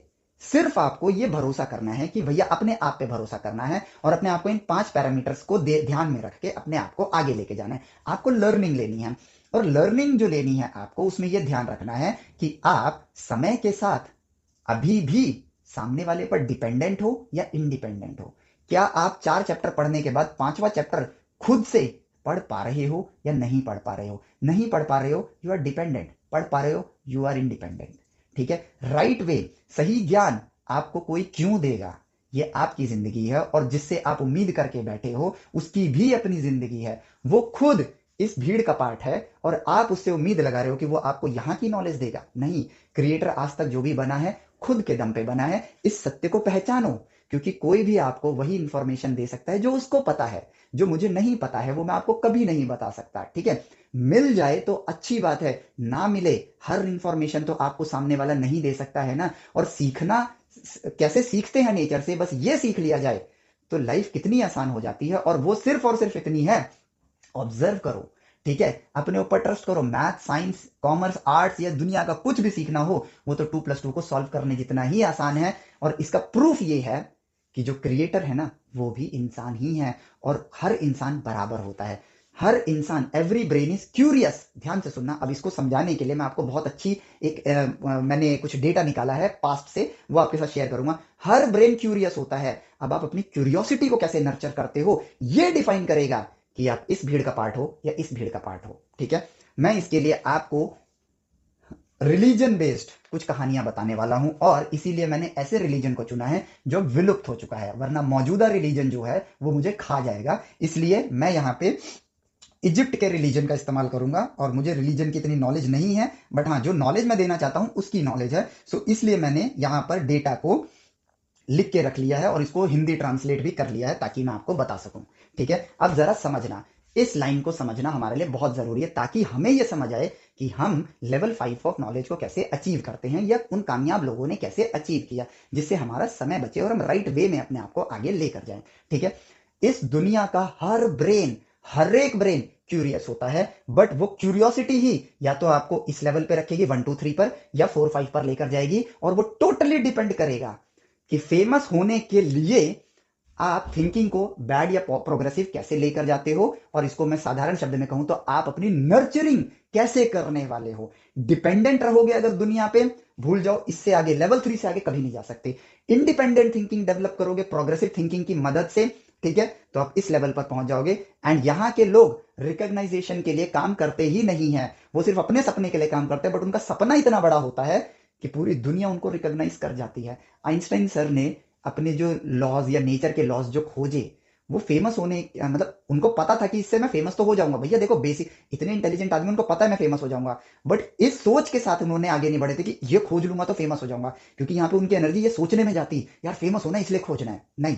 उनका पूरा ध्यान उन्हीं चीजों पर था, ठीक है, रिलेटिविटी को समझने पे था। तो उनका फोकस कभी भी इस चीज पे नहीं गया कि मुझे फेमस होना है, ठीक है, उनका फोकस गया, और उनको पता है कि मैं फेमस हो जाऊंगा क्योंकि ये कॉमन सेंस है। लेकिन उनका पूरा फोकस इस चीज पे नहीं था कि ये खोज लूंगा तो फेमस हो जाऊंगा, क्योंकि उनको तो पता ही नहीं था ना कि वो खोजने क्या वाले हैं। क्योंकि जो उन्होंने खोजा ही नहीं है, आपको क्या पता कि वो क्या खोजने वाले हैं। वो तो जो सेट ऑफ इंफॉर्मेशन उनके पास आ रहा है उसके बेसिस पे वो थॉट एक्सपेरिमेंट कर रहे हैं, और उनका थॉट उसको उस जगह ले गया जहां आज तक कोई नहीं पहुंचा। And he became the creator. ध्यान से सोचो इस बात को, ठीक है। फोकस किस पे करना है? सपनों पे करना है। सपने वो होने चाहिए। सपने क्या होने चाहिए? सपने वो नहीं कि गाड़ी खरीद ली, ठीक है, एक बंगला ले लिया, वो सबके सपने हैं, और वो लेवल 3 तक में ही हो जाते हैं, और वो सबको मिल जाते हैं। क्या इनको नहीं मिलेंगे? इनके पास तो इतने होंगे ना, बट ये रखते नहीं है, क्योंकि इनको जरूरत भी नहीं है, क्योंकि इनके इनके सपने ही इनके लिए घर बंगला गाड़ी सब होता है, ठीक है। इनके लिए नाम इंपॉर्टेंट है, ठीक है, बट अपने काम से जबरदस्ती नाम का प्रचार नहीं करते हैं। यहाँ प्रचार बहुत होता है, भाषण बहुत होता है, डिबेट बहुत होता है, ईगो बहुत होता है, बट ज्ञान किसी के पास नहीं होता है। ज्ञान सिर्फ इस लेवल ऑफ इंटेलिजेंस पर ही होता है, बिकॉज ये बोरोड इंफॉर्मेशन पे जीते हैं, ये इंफॉर्मेशन को क्रिएट करते हैं, ठीक है। ये क्रिएटर मदारी क्रिएटेड इंफॉर्मेशन को रेगुलेट करता है, तो इसका इंटेलिजेंस लेवल भी बहुत ऊपर है, और सबसे टॉप लेवल पे जो इंटेलिजेंस आती है वो क्रिएटर इंफॉर्मेशन होती है, ठीक है।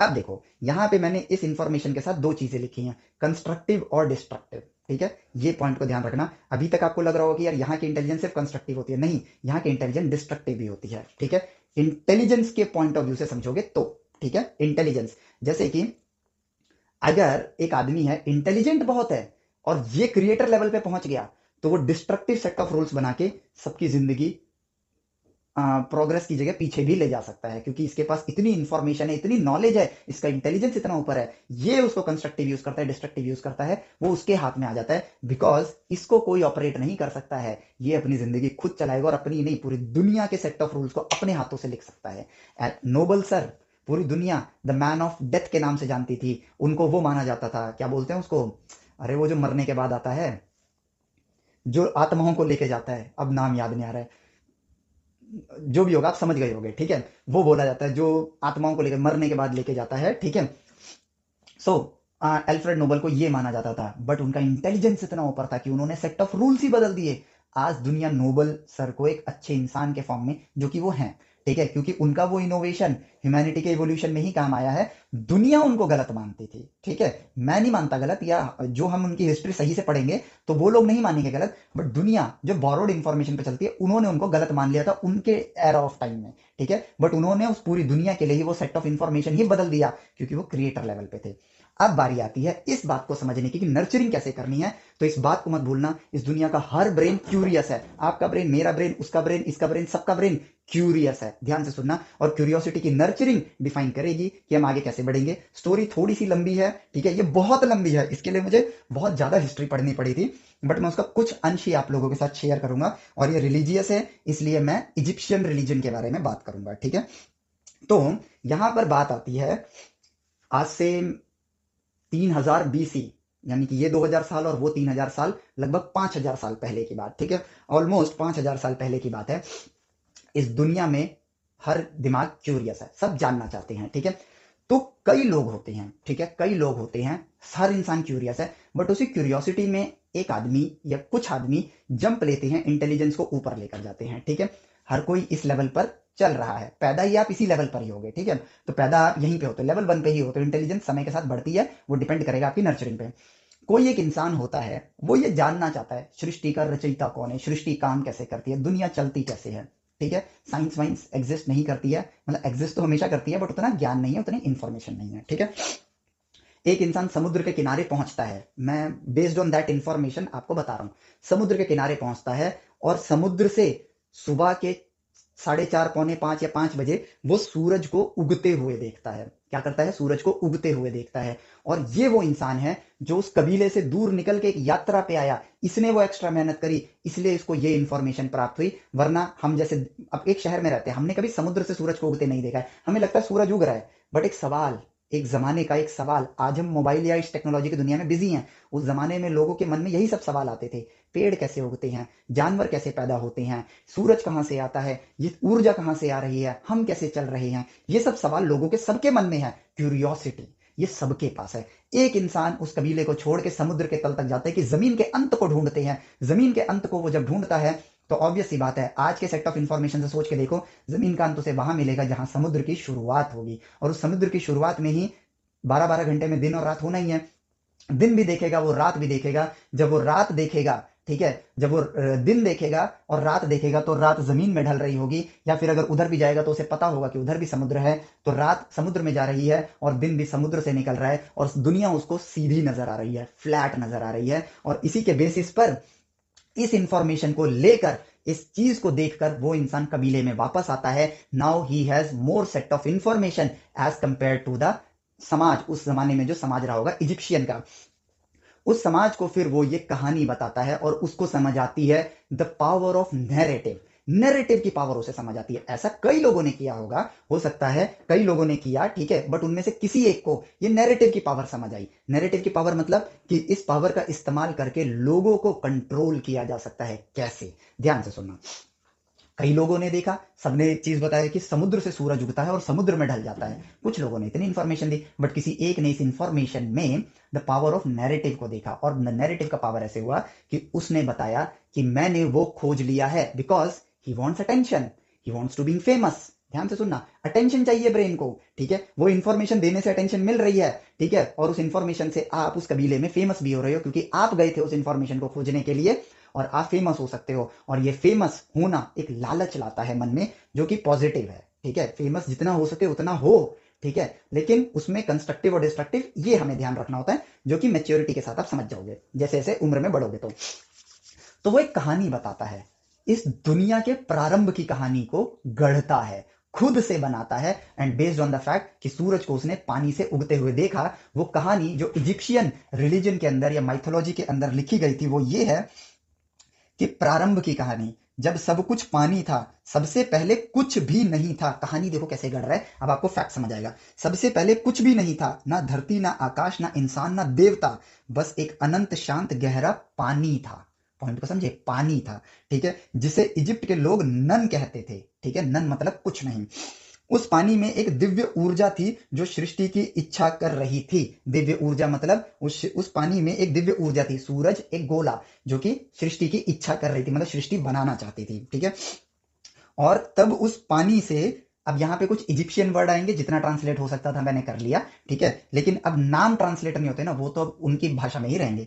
और तब उस पानी से रा का जन्म हुआ, सूर्य देवता, मतलब रा मतलब सूर्य देवता, वहां की भाषा में वो लोग रा बोलते होंगे, रा, सूरज मतलब रा, ठीक है, रा या रे ऐसे लिखा हुआ है। सूर्य देवता, प्रकाश का रूप। रा ने जब अपनी पहली रोशनी फैलाई, तब उसने अंधकार को तोड़ दिया और उस रोशनी से ही धरती, आकाश और जीवन का आरंभ हुआ। बात एकदम सही है, जीवन का आरंभ सूरज की वजह से ही हुआ। लेकिन ये कहानी को जो उस जमाने में मौजूदा इंफॉर्मेशन से समझा जा सकता था, उस फॉर्म में समझा गया। एंड उसकी इंटेलिजेंस इस वक्त क्रिएटर के लेवल पर है। ध्यान से सुनना, क्रिएटर के लेवल पर है। नाउ ही इज राइटिंग दो सेट ऑफ रूल्स। अब वो रूल्स लिखना स्टार्ट करेगा और इससे बनेगा वो उस जगह का भगवान, और उस जगह का वो इंसान जो कि इन रूल्स को बना के उस पूरी भीड़ पर राज करने वाला है, because he is now the creator.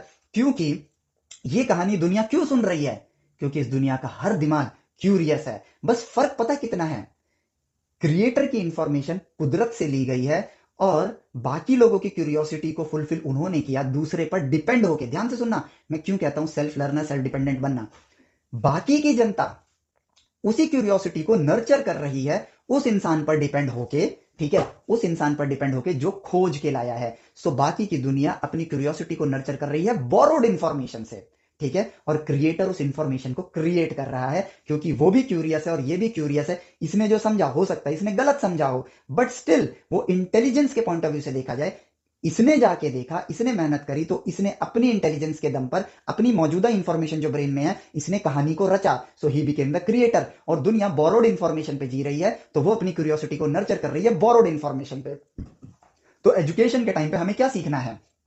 Progressive thinking, जिससे कि हम बोरोड इंफॉर्मेशन तो हमें मिलेगी, ऑब्वियस सी बात है, बट उस बोरोड इंफॉर्मेशन से हम राइट इंफॉर्मेशन को नेचर में देखना सीखें। हमें वैज्ञानिकों की खोज से ये नहीं सीखना है कि उन्होंने क्या सीखा, हम उसे याद, उन्होंने क्या खोजा उसको हम याद करके सवाल हल करें, बल्कि हम ये सीखें कि उन्होंने कैसे खोजा ताकि हम भी भविष्य में वो चीज खोज सकें। ये सीखना है हमें, ठीक है। तो ध्यान से जो बात समझने वाली है आपके एजुकेशन पॉइंट ऑफ व्यू से वो ये है, नर्चर मत करना अपने आप को बोरोड इंफॉर्मेशन पे, नर्चर करना है आपको एक क्रिएटर लेवल इंफॉर्मेशन पे जो कि आती है एक प्रोग्रेसिव थिंकिंग से। Education is not learning of facts, it is the training of mind to think. सोचना सीखना ही असली शिक्षा है। सोचो, सवाल उठाओ और उस सॉल्यूशन तक पहुंचने के लिए खुद को आगे लेकर जाओ, ठीक है। नर्चर आपको ऐसे करना है। सो क्यूरियोसिटी सब में है, वो बोरोड इंफॉर्मेशन पे डिपेंड कर रहे हैं और ये नेचर से ज्ञान लेके इंफॉर्मेशन क्रिएट कर रहा है, ठीक है। रा ने अपने आप ही क्योंकि बाकी लोगों के पास कोई इंफॉर्मेशन नहीं है अब, लेकिन क्यूरियस है, सो ये सवाल नहीं क्रिएट कर रहे हैं। सो क्वेश्चन करना प्रोग्रेसिव थिंकिंग को बूस्ट करता है, ठीक है। और खुद से करना, आपको वो सामने वाला सही इंफॉर्मेशन देगा इसकी कोई गारंटी नहीं है। सेल्फ डिपेंडेंट बनो, क्वेश्चन करो, खुद से करो, खुद से उसके जवाब तक पहुंचने के लिए अपने आप को नर्चर करो। नेचर में सबका जवाब मौजूद है, ठीक है। तो इसने कहा उस रोशनी से ही धरती, आकाश और जीवन का आरंभ हुआ, यहां तक हमने पढ़ लिया था। रा ने अपने आप से शू और टिफनट, शू मतलब हवा, टिफनट मतलब बारिश, को जन्म दिया। सोचो, he is creating the narrative, ठीक है। उसने गेब और नट का उनसे गेब और नट का जन्म हुआ। गेब मतलब धरती और नट मतलब आकाश, ठीक है। तो रा ने, अब मैं ये उनके नाम से ज्यादा, मैंने वैसे हिंदी ट्रांसलेशन में लिखा है तो मैं वही वर्ड यूज करूंगा तो आप समझ जाने इजिप्शियन है, ठीक है। रा ने अपने आप से ही हवा और रेन, बारिश को जन्म दिया। उनसे धरती और आकाश का जन्म हुआ और उन दोनों के संगम से हुआ ओरेसिस, आइसिस, सेट और नेफिटिस, ठीक है। मतलब ये उन्होंने देवताओं के नाम लिए। ये पहले दिव्य परिवार थे, ठीक है, जिनको बोला जाता था द फैमिली ऑफ हेलियोपोलिस, ठीक है। इसने 4 इंसान को भी नाम लिए, 4 लोगों के नाम लिए जो कि 4 पहले देवता बने जिनसे कि पूरी इंसानों की प्रजाति आगे बढ़ी, अगर मैं सही समझ रहा हूं तो, ठीक है। हो सकता है मैं इस चीज को समझने में गलती भी कर दूं, बट लग वैसा ही रहा है, ठीक है। अध्याय 2 जो है वो ये है, प्रेम, जीवन और मृत्यु की कहानी, ठीक है। तो अभी 4 देवता हैं, ओरेसिस, आइसिस, सेट और नेफिटिस। प्रोनाउंसिएशन में गलती हो सकती है।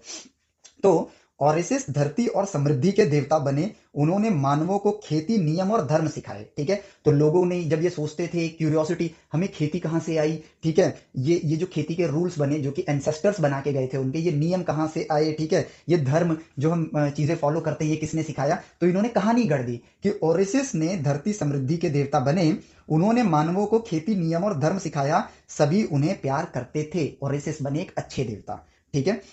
पर उनका भाई सेट जो रेगिस्तान और अशांति का देवता था, अब रेगिस्तान में पॉपुलेशन परेशान होती है तो उन्होंने इसको रेगिस्तान का देवता बना दिया, ठीक है, जो उनसे जलन करता था। एक दिन, और ये पूरी भीड़ को कहानी सुना रहा है, भीड़ क्यूरियस है, वो सुन रही है और इसको सत्य मान रही है, बिकॉज दे नेवर क्वेश्चन, क्योंकि वो बोरोड इंफॉर्मेशन पे जिंदा रहते हैं और वो ये मान चुके हैं ये ढूंढ कर आया है, ये एक खोजी है। सो उसकी हर बात को ये अपने आप सही मानते हैं और ये बनेगा क्रिएटर। तो इस क्रिएटर ने बताया, एक दिन सेट ने धोखा देकर ओरेसिस को एक सुंदर संदूक यानी कि कॉफिन में बंद कर दिया और उसे नील नदी में बहा दिया। इंटरेस्टिंग कहानी है। तो अब मैं सिर्फ कुछ नहीं बीच में टोकूंगा, सिर्फ कहानी पे फोकस करूंगा, ठीक है। तो जब आइसिस, आइसिस मतलब ओरेसिस की पत्नी और जादू की देवी, ने ये देखा तो उसने पूरी दुनिया छान मारी अपने पति के शरीर को ढूंढने के लिए। उसने ओरेसिस के टुकड़े टुकड़े हुए शरीर को धरती भर से इकट्ठा किया, यानी ओरेसिस का शरीर जो है कहानी में टूट के पूरी धरती पे फैल गया, बट इसने आइसिस ने उसको पूरी दुनिया से ढूंढा और अपने मंत्र और प्रेम से उसमें फिर से जीवन डाल दिया। इसी डिवाइन मूवमेंट में होरस का जन्म हुआ, और जो होरस का जन्म हुआ यानी कि उनका पुत्र, जो बाद में पिता के बदले के लिए सेट से लड़ा। इस कहानी का संदेश ये था, जीवन और मृत्यु एक चक्र है और प्रेम और सत्य कभी नहीं मरता। सो एक नैरेटिव सेट हो गया, जीवन और मृत्यु एक चक्र है और प्रेम और सत्य कभी नहीं मरता। ओरिसिस फिर परलोक का राजा बना। ओरिसिस क्योंकि मर चुका है, ओरिसिस के शरीर से उनका बेटा होरस पैदा हो गया है और ओरिसिस को इन्होंने परलोक का राजा बना दिया। ठीक है। और हर आत्मा उनके सामने जजमेंट न्याय के लिए जाती थी। ठीक है। अब यहां पर ये देखो, ये नैरेटिव सेट किया गया। अब इसी से दुनिया कंट्रोल होनी स्टार्ट हो गई। ठीक है। Now the creator says that this is the religion, you have to follow these rules. और इन्हीं रिलीजन के साथ इनको एक फियर भी देना होता है ताकि ये कभी बगावत ना करें। और उस फियर के लिए रा की कहानी बनाई गई। रा की कहानी के 12 घंटे क्रिएट किए गए। रा मतलब रात, और रात की जो कहानी थी, इस कहानी में रात जो 12 घंटे की होती है उस कहानी को बताया गया। और वो ये था कि 12 घंटे की कहानी मैं आपको सुनाता हूँ, बड़ी मजेदार कहानी है। ठीक है। ठीक है। जो कि एक्चुअली में एग्जिस्ट करती है। अगर आपको ये बुक मिल जाए तो आप इस बुक में पढ़ सकते हो, द बुक ऑफ अमडुआट। ठीक है। ये इजिप्शियन बुक है और इसको द बुक ऑफ अंडरवर्ल्ड भी बोला जाता है, इंग्लिश नेम है इसका। ठीक है। सो फर्स्ट आवर, रात का पहला घंटा, जब सूरज ढलता है यानी सूरज धरती में प्रवेश करता है, वापस समुद्र में विलीन होता है। ठीक है। तो रात के पहले घंटे में रा एमेंटेट के द्वार पर पहुंचता है। यहां उसे गार्डियंस और सरपेंट्स, सांप, ठीक है, रोकने की कोशिश करते हैं, पर रा के साथ होता है मंत्र और उसकी डिवाइन नाव मैसेक्टेट, यहां से वो अंधकार के समुद्र में प्रवेश करता है। रा मतलब सूरज था ना, रा मतलब सूरज था। ठीक है। तो सूरज की रात की कहानी बता रहे हैं। ठीक है। दूसरे घंटे में अंधकार का दर्पण होता है। यहां मृत्यु के प्रतीक और आत्माओं के छाया रूप मिलते हैं। रा उन्हें अपनी रोशनी दिखाते हैं ताकि वो उन्हें साथ जुड़कर जीवन का हिस्सा बना सके। कहानी को सुनो। ठीक है। यह घंटा शुद्धि का प्रतीक था। आत्मा अपने पाप त्यागती है, नैरेटिव। फिर तीसरा घंटा होता है समय के सांप। ठीक है। अब रा एक सांप के रूप वाले समय के चक्र से गुजरता है। यहाँ पे सांप उसकी रक्षा करते हैं क्योंकि अंधकार के राक्षस उसे रोकने की कोशिश करते हैं। ये समय का चक्र था। अतीत, वर्तमान और भविष्य एक साथ घूमता है यहाँ पे। Mysterious world. ठीक है। मिस्टीरियस दुनिया, जहां पे आप अपनी क्यूरियोसिटी में कई कहानियां बना रहे हो। आपके ब्रेन जो कि बोरोड इंफॉर्मेशन पे चल रहे हैं वो खो रहे हैं इस दुनिया में। फिर आता है चौथा घंटा, एबिसिस ऑफ द हिडन। यहाँ डुआत के सबसे गहरे पानी होते हैं जहां कोई रोशनी नहीं होती है। ठीक है। रा अपनी बोट से उस अंधकार को छेड़ता है और वहां अपेप का पहला दर्शन होता है। अपेप कुछ इजिप्शियन नेम होगा। वहां असुर सांप जो कि रा को हमेशा के लिए रोकना चाहते हैं। ये चौथे घंटे में होता है। पांचवा घंटा, जजमेंट और पुनर्जन्म की तैयारी। रा के साथ ओरेसिस का सेवक आत्मा रा के साथ ओरेसिस की सेवक आत्माएं होती हैं। यहाँ न्याय के देवता आत्माओं की तुलन करते हैं और जिनकी आत्मा शुद्ध होती है उन्हें रा के साथ अगले चरण तक जाने दिया जाता है। हालांकि मैंने ये चीज पूरी स्टडी करी है तो मैं इसको आपको थोड़ा सा बता देता हूँ। ये मरने की बाद की कहानी के साथ जोड़ा गया है कि यदि कोई इंसान मर जाता है तो उसका जब ममीफिकेशन किया जाता है तो उसकी आत्मा सूरज के साथ इस 12 घंटे के चक्र में निकलती है। जिसकी आत्मा पापी होगी ना, 5वें घंटे में, ठीक है, जो क्या कहते हैं, शुद्ध आत्माएं होंगी, वो सूरज के साथ आगे बढ़ेंगी और उनका पुनर्जन्म होगा और पापी आत्माओं को सजा दी जाएगी। ऐसा इनके रिलीजियस स्टोरीज में लिखा हुआ था। ठीक है। तो ये वही था। यहाँ न्याय के देवता आत्माओं का तुलन करते हैं जो कि रा के साथ यानी सूरज के साथ जा रही हैं। ढेर सारी आत्माएं जो मर चुके हैं उनकी आत्माएं, और जो शुद्ध आत्माएं हैं वो अगले दिन सुबह सूरज के साथ वापस आएंगी और बुरी आत्माएं मर जाएंगी। ठीक है। जिसकी वजह से उन्होंने कुछ 42 नियम बनाए थे कि अगर ये 42 नियम आप अपनी जिंदगी में फॉलो करोगे, ठीक है, तो आपकी आत्मा पुनर्जन्म लेगी, अन्यथा आपकी आत्मा जल जाएगी या उसको नर्क की आग में झोंका जाएगा। तो छठे घंटे में ओरेसिस का राज्य। यहाँ यह रात का मध्य है, सबसे गहरा, सबसे पवित्र। यहाँ रा मिलता है ओरेसिस से, यानी रा सूरज, ओरेसिस रात का देवता एक दूसरे से मिलते हैं। दोनों एक दूसरे में एक हो जाते हैं। रा जीवन और ओरेसिस मृत्यु के बाद का जीवन होता है। ठीक है। जिसको रिप्रेजेंट किया जाता है, एक ही ऊर्जा में मिल जाते हैं। यही था रीबर्थ का कॉस्मिक मूवमेंट। ठीक है। कॉस्मिक वर्ड बहुत ज्यादा बड़ा होता था उस जमाने में, आज भी होता है। यहाँ रा की रोशनी कम हो जाती है पर जागृति पाती है। इस समय मॉर्निंग रा के बीज बोए जाते हैं, यानी अगली सुबह के बीज बोए जा रहे हैं क्योंकि मध्य रात्रि में आ गए हो, घनघोर अंधेरा है। जो कुछ देर बाद सुबह का सूर्य बनेगा। ठीक है। 7वें घंटे में अपेप से महासंग्राम। अब रा के सामने आता है अपेप, द सर्पेंट ऑफ केओस। ठीक है। अराजकता का सांप, एक असुर जो रा की बोट को निगलने की कोशिश करता है, लेकिन देवताओं जो यहाँ रक्षक के रूप में है, यानी कि उसकी बोट के साथ देवता लोग भी हैं जो उसकी रक्षा कर रहे हैं, और अन्य वॉरियर स्पिरिट्स मिलकर अपेप को बांध देते हैं और रा की बोट फिर से आगे बढ़ जाती है। यह था अंधकार पर प्रकाश का विजय। उनका नैरेटिव ये है। इजिप्शियन की स्टोरी बता रहा हूं। ठीक है। 8 से लेकर 10वां घंटा, ये 2 घंटे का टाइम एक साथ बताया। रीबर्थ का रस, ठीक है। अब रा की बोट एक दिव्य क्षेत्र से गुजरती है जहां आत्माओं को ऊर्जा, रोशनी और नया जीवन दिया जाता है। यहाँ वो सभी आत्माएं जो शुद्ध होती हैं रा के प्रकाश में एक हो जाती हैं। 11वें घंटे में उदय की पूर्व तैयारी, रा की रोशनी फिर से तेज होने लगती है, दुआत का द्वार खुलने लगता है और आत्माओं का विजय जयकारा सुनाई देता है। रा के सर पर फिर से सूर्य चक्र जगमगाता है। 12वां घंटा पुनर्जन्म, द डॉन, DAWN, ठीक है। अब रा आकाश के द्वार तक पहुंचता है। रात के अंत में जब प्रभात होता है, रा अपने नए रूप में, जिसको उनकी भाषा में खेपरी बोला जाता है, ठीक है, के रूप में जन्म लेता है। खेपरी का अर्थ है जो खुद को फिर से रचता है, यानी पुनर्जन्म, ठीक है। सूरज मर गया रात में और दोबारा पुनर्जन्म, ठीक है। सुबह का सूर्य रा के रूप में उभर कर दुनिया को फिर से जीवन देता है। यानी कि जो दिख रहा है उसी चीज को क्रिएटर ने नर्चर किया इन लोगों के लिए, एक नैरेटिव सेट करने के लिए, ताकि इनके सेट ऑफ रूल्स बन गए। सूरज हर रोज सुबह पैदा होता है, रात में मर जाता है। आदमी पैदा होता है, मर जाता है, पुनर्जन्म, रीबर्थ। इन्हीं के साथ 4 नैरेटिव कहानी। क्रिएटर इंजॉय, मदारी इन रूल्स को फॉलो करवाएगा, मेंटेन करके रखेगा। वुल्फ इसका फायदा उठा के इन लोगों को मतलब इंफॉर्मेशन देगा ताकि ये उस इंफॉर्मेशन से प्रभावित होते रहें। और पैरेट डोंकी से थोड़ा ज्यादा इंफॉर्मेशन रखता है तो ये भी फैलाने का ही काम करेंगे। इन शॉर्ट ये बनाएगा, ये कंट्रोल करेगा और ये तीनों लोग फैलाएंगे और उन्हीं सेट ऑफ रूल्स में अपना जीवन काट देंगे, ठीक है। सच्चाई को समझो, क्यूरियस ये सब थे। Nurturing, the one who learns from nature becomes the creator, the others who borrowed information from the creator, they must obey the rule, वो रूल को फॉलो करते हैं, ठीक है। लर्निंग किस लिए लेनी है? सपना पूरा करने के लिए। सपना पूरा तभी हो सकता है, सपना जो कि एग्जिस्ट नहीं करता है आज के वक्त में, तो आपको उसको सच्चाई में क्रिएट करना है। तो अगर क्रिएट करना है तो इंटेलिजेंस यहाँ की होनी चाहिए, और यहाँ की इंटेलिजेंस तक पहुंचना मुश्किल नहीं होता है। It's all about nurturing your curiosity. Bad nurturing, level 1 2 3, ठीक है। यहीं पे आपको कामयाबी दिख जाएगी। बन गए कंपनी के CEO, बस इससे ऊपर कुछ नहीं। बट क्रिएटर आइंस्टाइन, न्यूटन, ठीक है, लेबनिज, बर्नौली, गैलीलियो, ठीक है, और ये भी, ठीक है, कुछ डिस्ट्रक्टिव होते हैं, कुछ कंस्ट्रक्टिव होते हैं।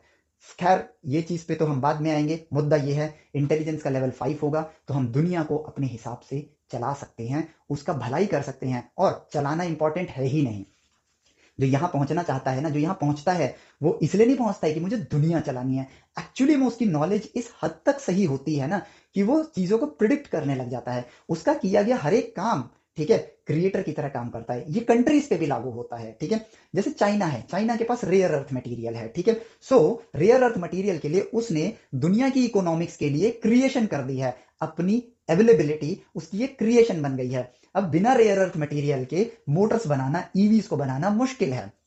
चलो कोई बात नहीं, ठीक है। तो चाइना इस चीज को कैसे यूज करता है, इस क्रिएशन को कैसे यूज करता है? वो कहता है मैं रेयर अर्थ मटेरियल दूंगा ही नहीं, मेरी शर्तें मानोगे तभी दूंगा। अमेरिका टैरिफ लगाता है, चाइना बोलता है चलो ठीक है, रेयर अर्थ मटेरियल बैन, मैं देता ही नहीं तुम्हें, ठीक है। अमेरिका की पूरी ईवी इंडस्ट्री डिसरप्ट हो जाती है, ठीक है। So he can change the rules, वो रूल चेंज कर सकता है क्योंकि उसके पास नॉलेज की, रिसोर्स की का कंट्रोल है। The level of intelligence decide करता है कि आपके पास आपकी नॉलेज का कितना कंट्रोल है। आर यू डिपेंडेंट और इंडिपेंडेंट? ज्ञान होगा, जितना ज्ञान होगा, जितना थिंकिंग से, प्रोग्रेसिव थिंकिंग से ज्ञान आपने बटोरा होगा, नेचर से सीखना सीखा होगा, सोचना सीखना सीखा होगा, क्वेश्चंस आने पर, मतलब प्रॉब्लम्स आने पर उसको अपॉर्चुनिटी की तरह लिया होगा, तो आपकी थिंकिंग प्रोग्रेसिव होगी, आपका ईगो कम होगा, आपके हाथ में कंट्रोल ज्यादा आएगा। आपका कंट्रोल, आप ज्ञान, विज्ञान का ज्ञान लेते हो और ऐसी चीज बनाते हो जो इस दुनिया में आज तक किसी ने नहीं बनाया है। आप क्रिएटर हो क्योंकि अब सारी दुनिया आप पर निर्भर करेगी। आपको कोई परेशान करेगा, आप उसकी सप्लाई रोक सकते हो, आप उसके टेक्नोलॉजी राइट्स को रोक सकते हो। और पता है आपको क्यों पढ़ना चाहिए? इस क्वेश्चन का आंसर पता है क्या है? बिकॉज इंडिया बिल्कुल भी इंडिपेंडेंट थिंकिंग प्रोड्यूस नहीं करती है। हमारी सारी कहानी ही गलत नैरेटिव्स पे चल रही है। इंपॉर्टेंट ये नहीं है, ठीक है, कि क्या नैरेटिव चल रहा है। इंपॉर्टेंट ये है कि हम बच्चों के सपने क्या होते हैं।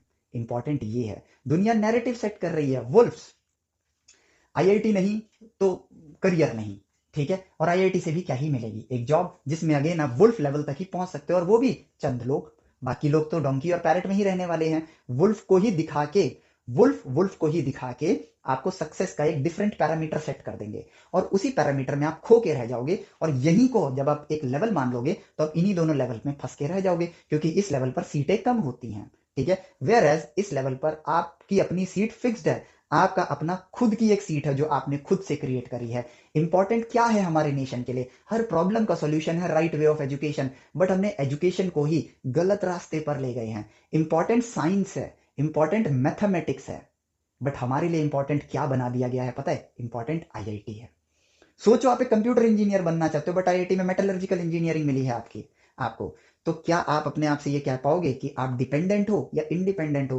क्योंकि अगर आप इंडिपेंडेंट होते तो आप आईआईटी का नाम इस्तेमाल करके मेटलर्जिकल में नहीं जाते, मैकेनिकल में नहीं जाते, आप कंप्यूटर इंजीनियरिंग को ऑप्ट करते। और आज की दुनिया में लोग कंप्यूटर इंजीनियरिंग क्यों ऑप्ट करते हैं? क्योंकि ये दुनिया के सामने कह दिया गया है कि कंप्यूटर इंजीनियरिंग में ही आज के टाइम पे ग्रोथ है, यहीं पर जॉब्स हैं।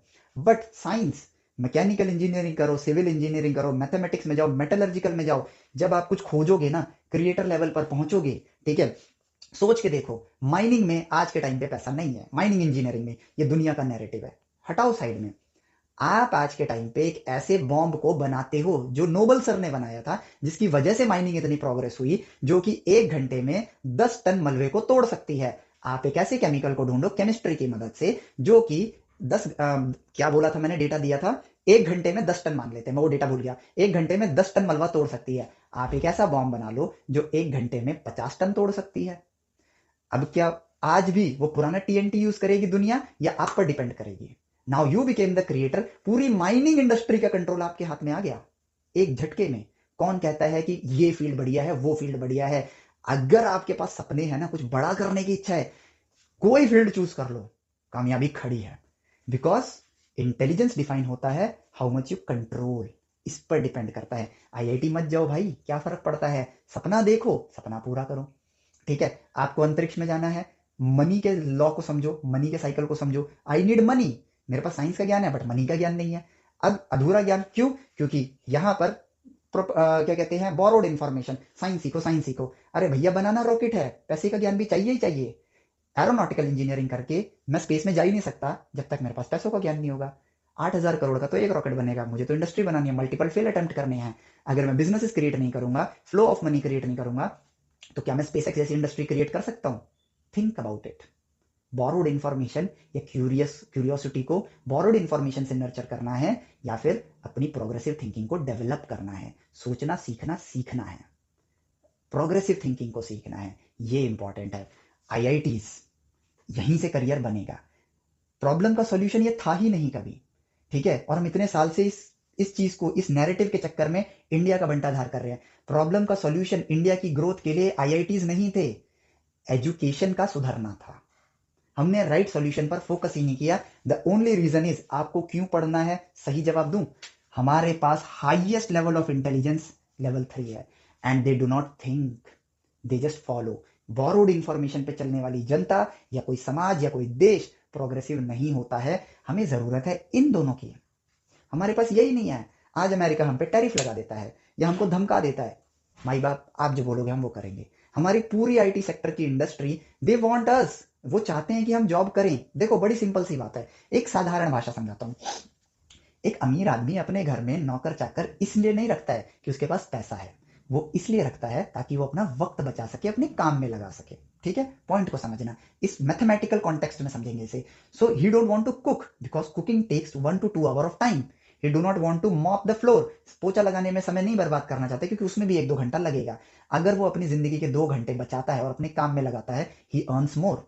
दैट इज वाई उसने सोचा कि 2 घंटे कुकिंग करूंगा, अगर मेरी 1 घंटे की कीमत 1 लाख रुपए है तो 2 घंटे की कीमत हुई 2 लाख रुपए। रिच पीपल की बात कर रहा हूं। तो वो कहते हैं कि एक सर्वेंट अगर 10,000 रुपए महीने पे भी काम कर रहा है, ठीक है, 1 घंटा पर डे का मतलब 1 महीने की कीमत 1 लाख मान लो, 1 घंटे की, पर डे 1 घंटा, ठीक है, और 2 घंटे की कीमत 1 महीने की 2 लाख रुपए की होगी। अगर मैं 2 लाख रुपए इन 2 घंटों को प्रोडक्टिव बना के कमा सकता हूं और 20-25 हजार में सर्वेंट रख सकता हूं, ठीक है, अगर मैं वो काम करूंगा तो मुझे 2 लाख नहीं मिलेंगे। बट अब ये 2 लाख कमा के अगर मैं 25,000 खर्च करके क्या कहते हैं 1,75,000 अपनी जेब में डाल सकता हूं, तो मैं क्यों ना रखूं? पॉइंट को समझो। द कंट्रीज जो इनोवेट कर रही हैं, ठीक है, प्रोग्रेसिव साइंस की तरफ बढ़ रही हैं, जो क्रिएटर बन रहे हैं, ठीक है, उन्होंने हमारे देश में वुल्फ छोड़ रखे हैं। सच बताऊं, हमारे नेता ही वुल्फ है। इनके पास कुछ नहीं है, नो थिंकिंग। ठीक है, दैट इज वाई हमारा देश इंफ्रास्ट्रक्चर तक नहीं बना पा रहा है। प्रोग्रेस तो बहुत दूर की बात है। द थिंग इज, एक देश डेवलपिंग तब होता है, आपको पढ़ना क्यों है? इसलिए पढ़ना है क्योंकि you are the future of the nation. ठीक है, पहले जो इंफ्रास्ट्रक्चर नहीं थे ना, और आज जो इंफ्रास्ट्रक्चर है, वो इंफ्रास्ट्रक्चर हमें पहले से भी बुरी जिंदगी में ले जा रहा है। ये अब क्या मैं इसे प्रोग्रेस बोलूं या हम पीछे जा रहे हैं? ठीक है, पॉइंट को समझो। 1970 का चाइना देखो, 1970 का इंडिया देखो, आपको बराबर नजर आएंगे।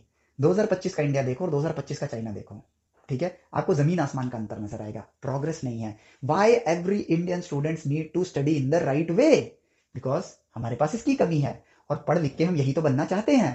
पढ़ाई में मजा ही तो यही है। चॉइस आपकी, लाइफ आपकी, जिंदगी मतलब बड़ी बेकार है, रिपीटेटिव है, सबको पता है आपकी जिंदगी में क्या होने वाला है। जिंदगी इंटरेस्टिंग है, एडवेंचरस है, नाम है, सुनहरे अक्षरों से लिखा जाएगा, आपकी इस धरती को छोड़ के जाने के बाद भी आपके नाम को याद रखा जाएगा, और आप क्रिएटर बनोगे। You create the rules. फर्क नहीं पड़ता किस फील्ड में ज्यादा डिमांड है या ये है वो है। यूएस जैसी कंट्री, वो बात अधूरी रह गई थी, दे वॉन्ट टू इनोवेट। वो अपने वक्त को इनोवेशन में लगाना चाहते हैं। वो 6th जनरेशन एयरक्राफ्ट बनाना चाहते हैं, वो 7th जनरेशन रॉकेटरी बनाना चाहते हैं, वो रैम जेट, स्क्रैम जेट पे काम कर रहे हैं, और हम उनके रैम जेट में राम आता है ये करने में बिजी हैं। वो जेट बनाने में बिजी हैं। इंडिया ने आज तक एक भी जेट नहीं बनाया है। वो नोबेल प्राइजेस जीत रहे हैं। इंडिया को 97 ईयर्स हो चुके हैं, इंडिया ने एक भी नोबेल प्राइज नहीं जीता है, और लास्ट नोबेल प्राइज इंडिया अंग्रेजों का गुलाम था तब जीता था। यानी कि शायद अंग्रेजों के समय में आज से बेहतर समीकरण थे, तब इंडिया जीत पाया, जबकि वो दिन को हम बुरे दिन मानते हैं। वो थे बुरे दिन, बट आज शायद हम उससे भी बुरे दिनों में आ चुके हैं। ठीक है, यहां बात क्रिटिसिज्म की है ही नहीं। मैं किसी को गलत सही साबित करने पे नहीं लगा हूं। मेरा मुद्दा बड़ा साफ है और बड़ा सिंपल है कि इन सब प्रॉब्लम का सॉल्यूशन है the right way of education. आपको पढ़ना क्यों है, इस सवाल का जवाब देना चाहता हूं। इसलिए पढ़ना है बिकॉज ये नेशन आपसे लेवल 4 और लेवल 5 की ही डिमांड कर रहा है। क्योंकि यहां पर आप किसी को क्रिटिसाइज भी नहीं करना है, आपको किसी की गलती नहीं बतानी, क्योंकि उससे क्या ही फर्क पड़ेगा। मैं नेताजी को जाके बता दूं आप ये काम गलत कर रहे हो, फर्क पड़ेगा क्या? नहीं पड़ेगा। बट अगर हमारे देश में लेवल 5 ऑफ इंटेलिजेंस आनी स्टार्ट हो जाएगी ना, तो फर्क पड़ेगा भी, और फर्क पड़ने के लिए किसी को क्रिटिसाइज भी करने की जरूरत नहीं है। आपका नाम इतना ऊंचा होगा कि सारे काम आप पर निर्भर करेंगे। आप जो चाहोगे वैसा होगा, फिर आप डिसाइड करोगे मुझे कंस्ट्रक्टिव वे में जाना है या डिस्ट्रक्टिव वे में जाना है। ठीक है, अमेरिका रिसर्च करता है, और वो काम जिससे उनका वक्त जाया होता है, Python coding, Java coding, .NET coding, जो कि बेसिक सर्विसेज में यूज होते हैं, वो बाईपास कर देता है। बिजनेस प्रोफाइल आउटसोर्सिंग बोलते हैं, या बीपीओ बोल लो उसे। ठीक है, वो इंडिया को आउटसोर्स कर देता है, जिससे विप्रो, इन्फोसिस, टीसीएस जैसी कंपनी चल रही है। इसीलिए हमारी कंट्री में डिमांड है आईटी सेक्टर के अंदर, जिसको जावा पाइथन आता है उसके लिए। बट जावा पाइथन तो एक डिस्कवर्ड लैंग्वेज है, 15-20 साल पहले खोजी गई हैं। वो इनोवेशन एक जमाने में थी जिससे आज नौकरियां मिल रही हैं, लेकिन इनोवेशन हो रहा है देश का? नहीं हो रहा है। ठीक है, a coding language which is more efficient than the other coding languages is what computer science engineering should evolve in India. But हम क्या करते हैं, हम ऑपरेट होना सीखते हैं। हम वो उस नॉलेज को बोरो करते हैं, और काम कैसे करना है ये सीख रहे हैं, खोजना कैसे है ये नहीं सीख रहे हैं। दैट इज वाई आईआईटी से वुल्फ निकल जाएंगे, नॉन आईआईटी से पैरेट, और Tier 3 से डोंकी। सत्य है ये। ठीक है, so we are not innovating. What's the benefit of an research institute in India? CSIR, DRDO, ठीक है, ये कुछ नहीं बनाते हैं। क्यों नहीं बनाते हैं? लेकिन वो इंसान इंडिया में ऐसा नहीं है, थिंकर लेवल 5 के नहीं रहे हैं। एपीजे अब्दुल कलाम, ठीक है, होमी जहांगीर बाबा, विक्रम साराभाई, ठीक है, ये लोग रहे हैं। लेकिन अजीब बात यह है, एपीजे अब्दुल कलाम को छोड़ दिया जाए तो ये दोनों तो मार दिए गए। ठीक है, इनकी डेथ रहस्यमयी थी। ठीक है, और जो अच्छा कर रहे थे नंबी नारायण सर, उनकी एक मूवी आई थी रॉकेटरी, आपने देखी होगी, सत्य आप समझ गए होगे। और अभी हमारे एक और लेजेंडरी इंसान है जो जेल में है, अभी नाम नहीं लूंगा वरना इस वीडियो पे कंट्रोवर्सी हो जाएगी, but he belongs to Ladakh. ठीक है, सो ब्यूटीफुल माइंड्स को इंडिया में क्यों ट्रैप किया जाता है? क्योंकि यहाँ पर level 3 of intelligence max level पर है और गवर्निंग पावर में है। And why you should study? Because India needs this. और यहां आने के बाद भूखे नहीं मरोगे आप क्रिएटर बनोगे। ठीक है, एक्सक्यूजेस जिंदगी में कभी मत देना। अगर आप गरीब हो then it should not be an excuse. आपके पास ये नहीं है, एक्सक्यूज नहीं है, क्योंकि इन दी एंड एक्सक्यूज दे के आप कुछ हासिल तो कर नहीं पाओगे। ठीक है, लेकिन एक्सक्यूजेस को हटा के प्रॉब्लम्स के सॉल्यूशन ढूंढ के ये जरूर हासिल कर लोगे। इस सत्य को पहचानो और सोचो। मुझे पता है ये वीडियो काफी ज्यादा लंबी हो गई है, बट ये बहुत इंपॉर्टेंट लेसन है। साइंस के माध्यम से, गणित की भाषा में जब हमने बात करी तो इंटेलिजेंस को समझा, आज का वीडियो लेक्चर का जो एक्चुअल टाइटल होगा वो यही होगा, the science of intelligence, the science of nurturing curiosity. और यही है वो मिसिंग सिलेबस जो आपको आज सोचना है ये वीडियो देखने के बाद। ठीक है, सो दैट इज वाई ये वीडियो आप लोगों के लिए एक एक्सट्रीमली इंपॉर्टेंट वीडियो है। मैं नहीं कहूंगा शेयर करना है नहीं करना है, वो कंप्लीटली आपके ऊपर है। If this information, this missing syllabus is important for the nation और आपको ऐसा लगता है तो जो आपको सही लगे वो आपकी जिम्मेदारी है। ठीक है, बट मैंने यहां पर बिल्कुल अपना ओपिनियन नहीं दिया है, जो साइंटिफिक फैक्ट है वही बताया है। हमारा सबका ब्रेन क्यूरियस होता है, अटेंशन के लिए काम करता है, बीइंग फेमस होना चाहता है, उसी से थिंकिंग को नर्चर किया जाता है, बैड या प्रोग्रेसिव, जिससे 5 लेवल ऑफ इंटेलिजेंस बनते हैं। और आपको पढ़ाई क्यों करनी है? Because India wants creators. 10 creator भी आ गए ना हमारे नेशन में, दुनिया बदल जाएगी हमारे इंडिया की। चाइना के बराबर आके खड़े हो सकते हैं, शायद अमेरिका से भी आगे निकल जाए। पॉसिबिलिटीज यही है, क्योंकि क्रिएटर की संख्या ज्यादा नहीं होती है और यहां तक पहुंचना मुश्किल नहीं है। आसान नहीं है लेकिन मुश्किल भी नहीं है। आसान इसलिए नहीं है क्योंकि आपको, मुश्किल क्या है? इस सोच के दायरे से बाहर निकलना। सोच के दायरे से बाहर निकले, ठीक है, किसी पर डिपेंड नहीं किया, लेकिन ये ठान लिया कि करना है तो करना है, पहुंच जाओगे, एक ना एक दिन पहुंचोगे। कामयाबी का मतलब ये नहीं होता है जो सेट ऑफ रोज बन गया और 20-21 में कामयाब हो जाना चाहिए। कुछ लोग 20 की उम्र में भी कामयाब हुए क्योंकि उनको रिसोर्सेज मिल गए। होमी जहांगीर बाबा अर्ली 20s में ही फेमस हो गए थे, बट एपीजे अब्दुल कलाम 57 की एज में फेमस हुए थे, एल्बर्ट आइंस्टाइन 42 की एज में फेमस हुए थे, न्यूटन सर 30 की एज में फेमस हुए थे। मुद्दा ये नहीं है कि वो कब फेमस हो रहे हैं, मुद्दा ये है कि उन्होंने अपने सपने को हासिल किया। फर्क नहीं पड़ा कब हासिल किया, ये सोचना है। जब तक हासिल नहीं हो रहा है, रेगुलर लाइफ भी चला रहे हो, बट उसके साथ साथ पैरेलली अपने सपने को नर्चर कर रहे हो इस यहां तक पहुंचने के लिए। That is what important. ठीक है, 11th-12th में अगर 11th-12th नहीं पढ़ पाए पूरा तो बीटेक में जाके हम 11th-12th की साइंस को देखेंगे भी नहीं। तो ये गलत थिंकिंग है, बैड थिंकिंग है, क्योंकि बीटेक आपको तभी समझ आएगी जब 11वीं-12वीं आती होगी। 11वीं-12वीं नहीं समझ आ रही है क्योंकि शायद छोटी क्लासेस समझ नहीं आ रही है, तो जो लूप होल्स है उनको कवर करना है। एल्गोरिदम बड़ा ही आसान है, जो नहीं आता है वो जानो, जब जान लिया तो वो आता है तो आगे बढ़ो, दैट्स इट। इस सिंपल से एल्गोरिदम पे बढ़ना है, सारी नॉलेज नेचर से हासिल करी जा सकती है। Now this is your life, you have to choose what to do. Now rest अब आपके कंधों पे है इस कंट्री का फ्यूचर। इस वीडियो को मैं यहां करता हूं एंड, मिलते हैं अगले लेक्चर में। Till then take care, bye bye, जय हिंद।